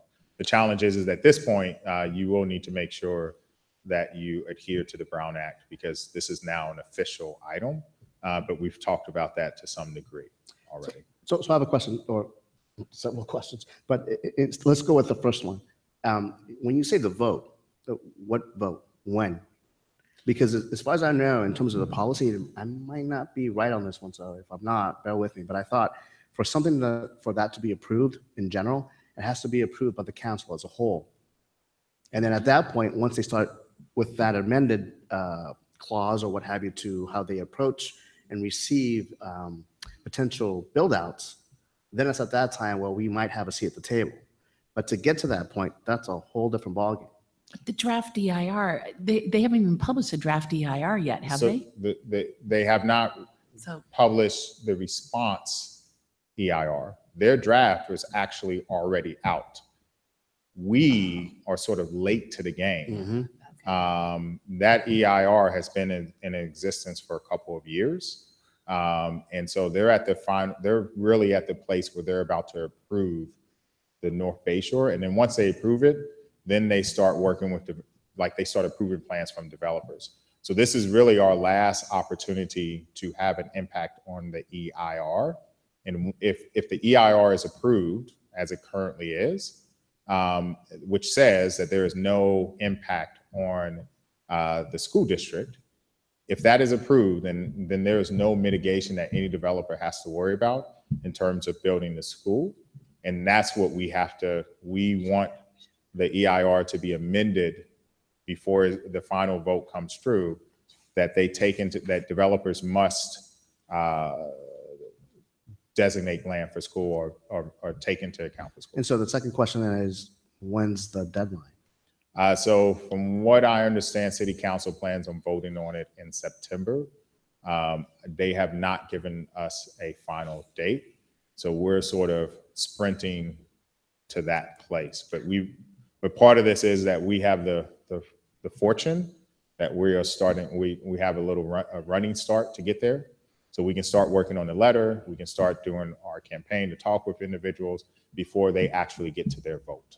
Well, and the third question I have is that I don't think it's just on us in that way to just do what we can to help out the school district in general. Correct. I think now this is an all-out shout out to everyone to help us. So all you activists from Swan and from Bub and Huff and from everywhere in Mountain View where you have children in school, might have children in school in the upcoming years, we need your help.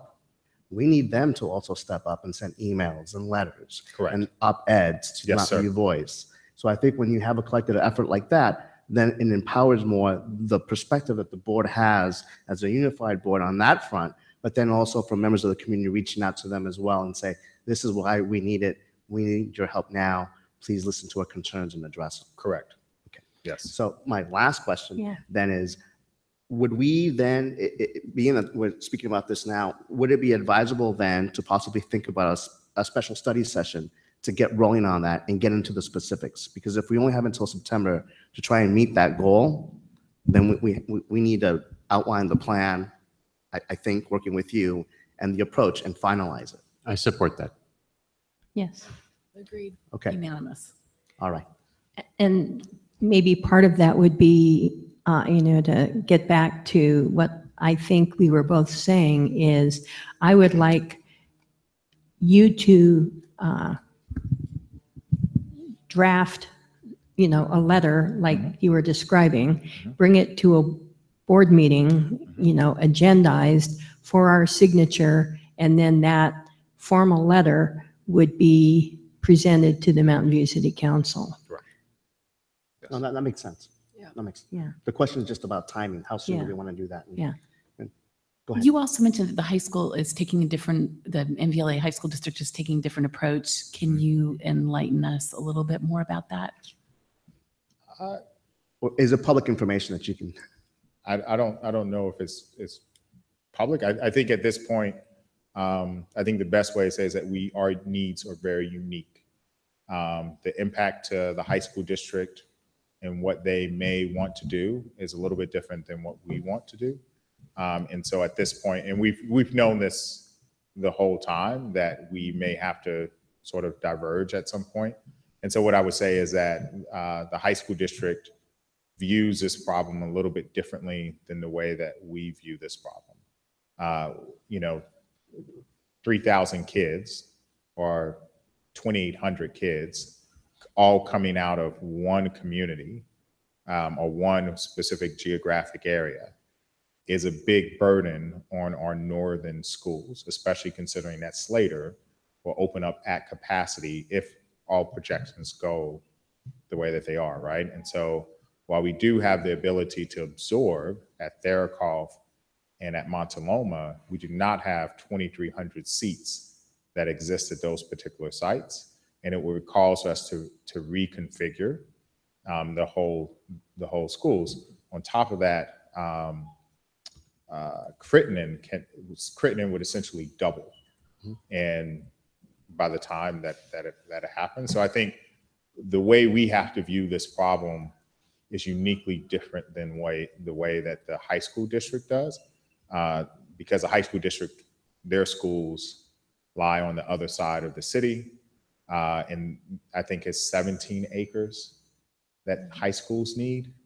So if you think about our challenge is 7, theirs is 17.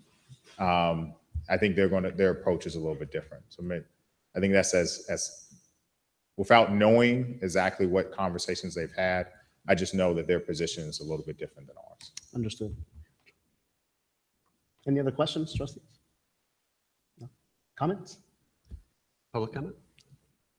Members of the community, would you like to opine about this issue? No? I have a comment. Go for it. So the next Mountain View City Council meeting is before our next board meeting. And we don't know what the agenda is for their meeting, but it could be that some action is taken on this issue we care about before our next meeting. So we probably want to have our meeting ASAP. Oh, yeah. So on that front, in terms of the timing, right, I'm thinking maybe you can send us out They don't have another meeting before. what was it, a doodle, Mhm. right, with some options on dates. Mhm. And hopefully we can work that into our schedule and then come up with that this week. Maybe we can make that happen, try and figure out when we can meet for later on and make that later on meeting happen as soon as possible. Would Right. you like any day, or do you want weekdays, weekends? I think at this point, it's mostly if it's convenient for us to make it during the weeknight, fine. I think all options are open. I think it's just a matter of trying to figure out where the consensus lies on when we can meet, right? Depending on schedules, right? Okay. And I'll also say, along with that, I think we're trying to plan a full day and maybe an evening retreat pretty soon. I don't know if we could incorporate both of those at the same time, but I think we want to schedule that soon also. Right, and that was, I think you sent an email about that. We'll discuss that for sure. I think Chandler had brought up the issue of some courses being offered on those days. So depending on what the option is for Bill, it sounds like it's just the 15th of September. That's a whole separate issue, but I know we'll try and address that as soon as possible. First things first, this is more of a priority, I think. So Greg, when is that date of the council meeting? Apologies. Next for council meeting is September 5th. The 5th. September. Okay, thank you. And then our meeting is September 7th, Right. first So we- Thursday of September. We don't have that much time. Yeah. No. I don't know what's on their agenda, but we should. I'll reach out Move quickly. to Dan Rich and Okay. find out if he knows when he thinks. Last I heard, I thought it would be around the 22nd Yeah. or something like that they were planning on voting, but we We have have a to meeting on the confirm. 19th and the 26th. Right. So I think sometime around there Okay. is what I was tentatively told, but I'm not. I need to double check. Okay. I'd rather not. So we could incorporate a full retreat with this. We could treat this as its own. I think this should Item. be on its own. I'm sorry. I think it should be on its own, and then we can figure out the retreat. Because again, we have to go back to the issue of Bill. When is he available? Well, the other presenter. How will that look like? Well, yeah. So there is the evaluation, there is the retreat, and then there is this. So you have 3 different things lined up. Yeah. But You this can combine study some. session is separate to me. I mean, that's. I know, and Yeah, that's okay, why. okay, that- okay. So I'm you and getting I are on the confused. same page. I agree Ellen's as just well. trying. Yeah. I agree as well. So there's Okay. there's a Yeah. majority that say we should do this as a separate, So we would do a study session right? about this particular topic. I'll see if Jack Schrader is also available to come in. Would you like legal counsel to be there? Yes. Okay. So can you reach out to Phil and see what his availability is? So we'll send you a doodle. We'll do a study session on this, and we'll also get Jack down here. And then we need to schedule, I know this isn't on here, but we need to schedule our retreat. And then we also need to schedule the evaluation. I have a question. Should this be a multi-pronged approach outside of just the options that you presented where we could reach out individually and we have a letter? Is there, because it's an EIR and because we've missed the public comment segment and now they're in the response segment, do we have to also, on top of a letter with our letterhead on it, get some kind of comment that's published in the EIR process, or would this letter constitute that piece? So we've already commented on the EIR, Okay. and we expect them to adjust their response, right? So we've seen some type of adjustment. What we don't know is, because it's a 45-day window, as to what officially, because they still have a couple of weeks, is what officially is their response, Their mitigation. which is why I believe the EIR is actually later, because I want to say it's mid-September that those official responses have to be done. And they can't ratify the EIR until they've released those comments. So in terms of responding from on the district's behalf, we've done that aspect of it. Okay, And so has the high school district. okay. What we need to do is we need to make sure that the board, that city council understands that there is a definite need for schools in that area. And that is the effort that we have. And you're right, it does have to be more than just showing up at a meeting. It needs to be from community members, as President Gutierrez Jr. said. It needs to be face-to-face. It needs to be showing the numbers. It needs to be like just a larger conversation. Okay. And I think to the the metal sheet workers who show up at the meetings, and they continue to show up, and they continue to say at every meeting that I've been to and the ones that you've been to, they have 20 or 30 people deep, and they say, listen, you need to consider affordable housing as part of the project because we need to live here too. I think that's a similar effort that we would need to have. And I think it's about time to galvanize the community around this notion of 2,300 students, right, is a pretty tall tale for us. And that's not including East Westman. But I would like to say, from a more optimistic standpoint, some of us were at the June Mountain View City Council meeting, and the city council members were specifically asked to comment about their feelings or beliefs about supporting schools in North Bay Shore. And, you know, I stayed for that whole meeting, so did Laura. Each of them said at that meeting that they supported you know, helping to put schools in those areas. So I think it's just a question of formalizing that. Yes, I agree. They are acutely aware of this concern. And I think that they have been extremely supportive of making sure that we've been included in the conversation. And I think it's just a matter of just that final push of saying, let's make sure before this EIR is wrapped up that the school district is taken into account. I appreciate that because I don't want to make that assumption. I mean, I was wrong in November. Right? I think we're all seeing that right now, how that turned out. So I appreciate the perspective, trying to just galvanize, move on, come up with a plan of attack, execute it, and then go forward. Yes. So thank you for bringing this up, Dr. Rudolph. Any other member? No? And I just want to make sure that you're comfortable with the district seeking an architect to work to develop a facilities plan, because that is a different scope of work than what our current architects are doing. What would the cost be for that? Do not know just yet. Okay, well, maybe that might help. How long does it take to develop a plan like that? I'm just wondering if it's premature. I mean, Right. I think that we should start speaking with architects, but until we know a little bit more about like what the plans are to. I think the board needs to be very clear about what you want to see up in the North Bay Shore area.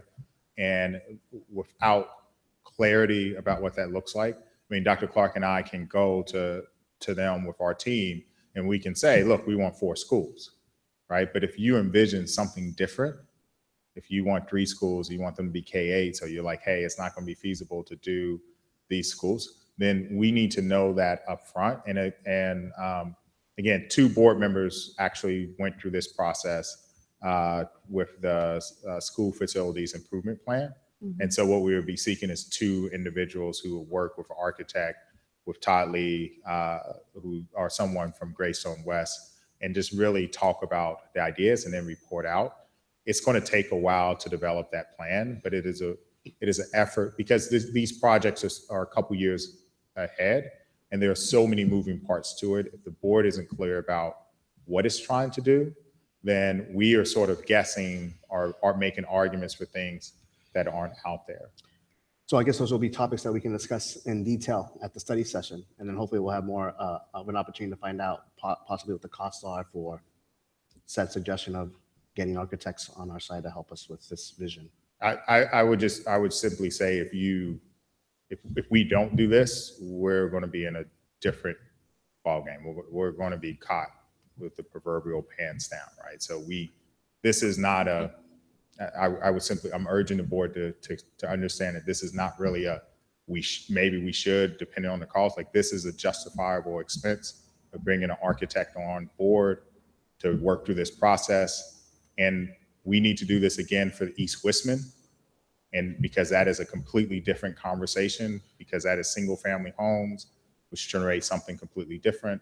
And so we need to have clear ideas about what we want, because I think one of the challenges that we've seen with other school districts that are trying to acquire land is that they're not really sure about what they're trying to do.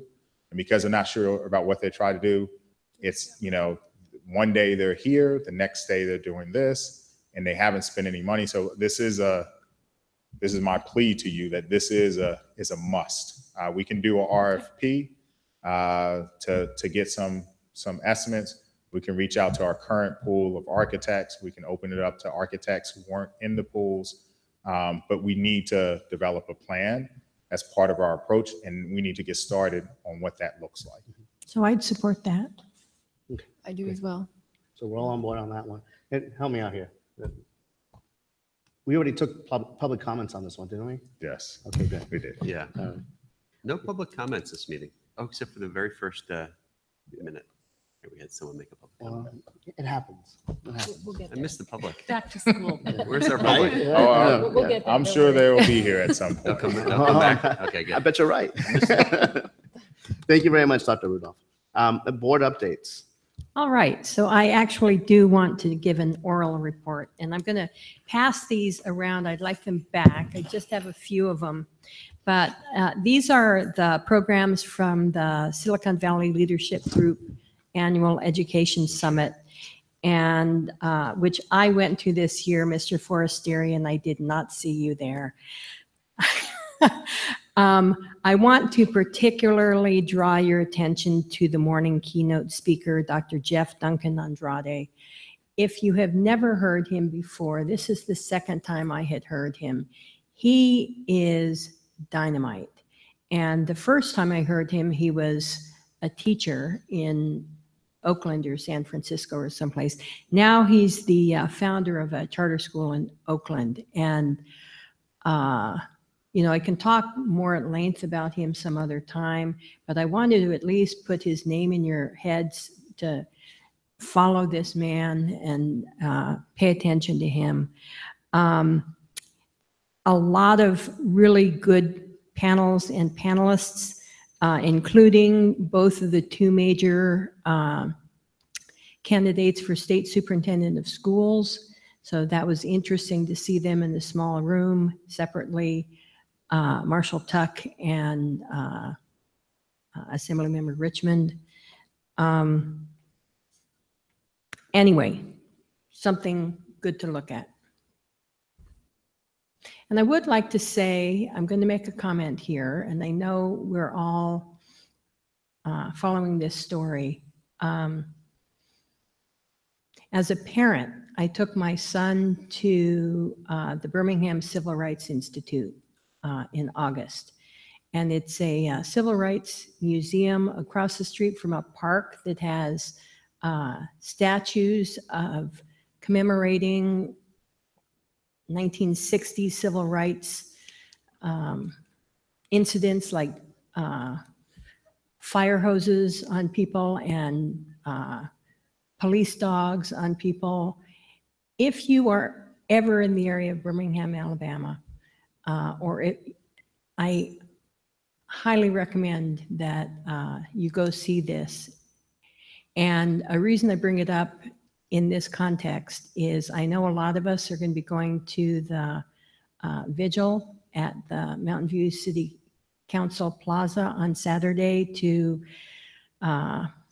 support others who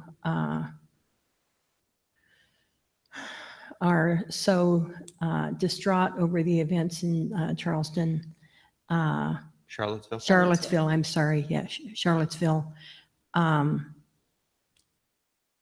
I said earlier, I'm proud to be a member of a community that offers food to people. I'm proud to be a member of a community where a lot of people I know, including some of you, are planning on going to this.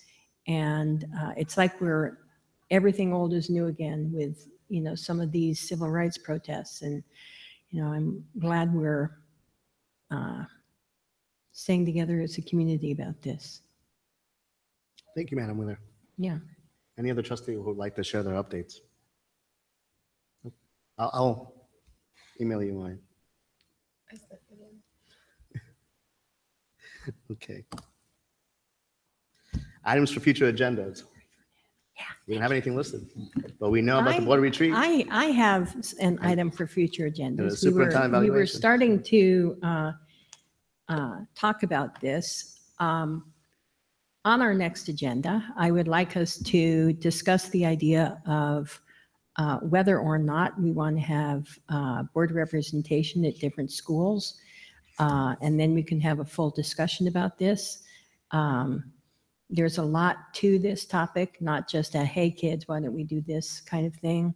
So I strongly encourage everyone to agree with this proposal and, put it directly on our next board agenda. Well, since we can't do it offline, as there's some debate about the Brown Act, I don't see that there's a Brown Act implication, but I definitely want to do this. I think it would be helpful if each of us takes a couple of schools where we're the sort of primary person visiting the schools. I think it will help us form deeper relationships with the school community that would flow both ways. And I wouldn't view this as an exclusive thing. I mean, I think it's fine for everybody to go to all schools, but I know that I've personally felt So I would like to discuss this in a board meeting where it's agendized. okay. I would like that too. That sounds like a second. Thank you. Sure, let's do that. Why I just not? wish we could do it before the back to school nights. Well, next week. anyone can, traditionally, we've always said, oh, I'm going to this one, I'm going to that one. I mean, I Right. see no problem with that. I'm going to my son's. Yeah, right. No, I know, because technically speaking, we've had this email, even when I was first appointed by you all in 15, we had the email. And then last year we had the email too, who's going where. Divvied out which back to school Right, night and right, open right. houses So are like, going I to. know, Yeah. I'll throw my quick example, right? Yeah. I get to go to Mistral and I get to come to Grant, For sure. right? I hope Yeah. so. So, it's one of those things, but I know what you mean. Yeah. So if you'd like to discuss it officially, because even then, I think if we even have a discussion about that quickly, at an next board meeting or what have you, then we can think about how that could impact our ability to then follow through with this for the rest of the school year in general, and then for the upcoming years, right? And then we get that out of the way. Yeah. So I think we're on board. We're trying to set that as an agenda topic then for Good, one of thank our you. upcoming meetings. Any other ideas? Yes, I've had several teachers approach me about Landed and where were we with Landed. Mm. And I know that Landed made a presentation to us, gosh, maybe that was earlier in May. Right. And I don't recall what action item we were going to look into it further, but so I'd like to figure out how to explore that further. And Right. if that requires an agenda item, then No. so and be it. I agree, because I know we had left it off, and Dr. Rudolph can step in any moment, but I think we had understood that what we wanted at that time was to have them come back in the fall to give some sort of presentation in depth with, I think the idea was to try and find out, one, if there was interest by the teachers. So I thought there was going to be an issue about a survey being sent out to address that issue. And then based on that response, then we would have a more formal presentation geared towards that community of a district of teachers to then be presented by them, by Landed. But we can follow up with that for sure. And Dr. Rudolph, if you have any insight on where we're at with that, by all means, please chime in. If not, then we'll expect to have this agendized pretty soon so we can just get that going. I think it's one of multiple things that you do for teacher retention. It's not going to be the solution, right? But I don't see there's anything wrong with it. The question would be, do you want Landon to come back to address some of the concerns or questions that you have? If so, then I just need to know so I can reach out to him. We'll get them scheduled. Okay, so in that time, maybe I didn't understand correctly, but did they need then, if that's all we need, we'll do that, right? But did they not also ask for a survey to be sent out to the teachers? If not, can we double check that way? If that needs to be done, then we can address that as well. I think ultimately the question is whether or not the board is in support of this approach. And if so, then you're just giving them the green light to move ahead. Okay. Right. But the gating item, I guess, is it just a couple of teachers that I've spoken with, or is there a broader interest among the teachers? Because like you say, it's one tool for retention, but we want to do what we can. And if there is broad interest, I'd like The last survey that we did, there is interest in purchasing a home for staff. What that tool looks like, whether it's below market rate housing, whether it is landed, whether it is teacher rental apartments, right? The interest is definitely there. And it's kind of funny. We actually had one staff member who went through landed. They accepted them and actually just purchased a home just recently. No? No. Uh-oh. Oh, jeez. She was so close. So I guess what I would say is I think there's a lot of interest in this approach. And it's not so much that the district is taking on any of the risk, but it's just you're being supportive of them doing the fundraising to move forward. So, but let me double back with Landed, and then we can go from there. But if you want this as a board item, it's just a matter of knowing how soon you want them to get here, and we do the other items. Okay, so let's have you reach out to them, and then we can schedule this for not anyone later. Well, depending on their schedule, ideally I like to have it before October 19th, not afterwards. I wouldn't want to do it on October 19th. I think there's enough with the school Right. plans. So we would either target the 21st or the 5th. Okay. That's the two possible dates. All right. Is that good? That's fine with me. What do you all think? And that gives us enough time to reach out, to do surveys if we need to find interest and update our data. Awesome. Thank you, Dr. Rudolph. Team, any other items? Well, I'd like to announce that I'm going to go to the Stevenson Back to School Night. And also that there's a nice article in the newspaper about teacher David Franklin, our Teacher of the Year. Yes. They came out today. So That's everybody should nice. read that. So we've got Stevenson, Mistral, Graham. Graham, and I assume that you're going to Huff. I'm going to Torkoff, and I think we're all going to the Stevenson Groundbreaking? Groundbreaking. groundbreaking, Yeah. which is the same night. That should be fun. We have any hot dogs there? Any food? No? That's all right. Well, it I'm in my says- own little world, people. Elementaries. Okay, so I go to Don't say it. Montaloma, Castro, or Landals, I Yeah, guess. take your choice. Take your pick. Okay. Well, I mean, I can also hit cash on it. It's not a problem. What do you want? Adjournment, 10 o'clock. So we have an All right. hour and 13 minutes I know. still I to know. do whatever we like. Let's chat, man. What would you guys like to Come on. talk about in the future? offline. So Board meeting. if we don't have no more items for future agendas, that's fine. But this is a great start. This is a good start. This is good. And then we have listed here our future board meeting dates and what the subject matters are for now. And having said that, Gavel time. I'd like to adjourn this meeting at 8:48 p.m. It's incredible. Thank you all very much.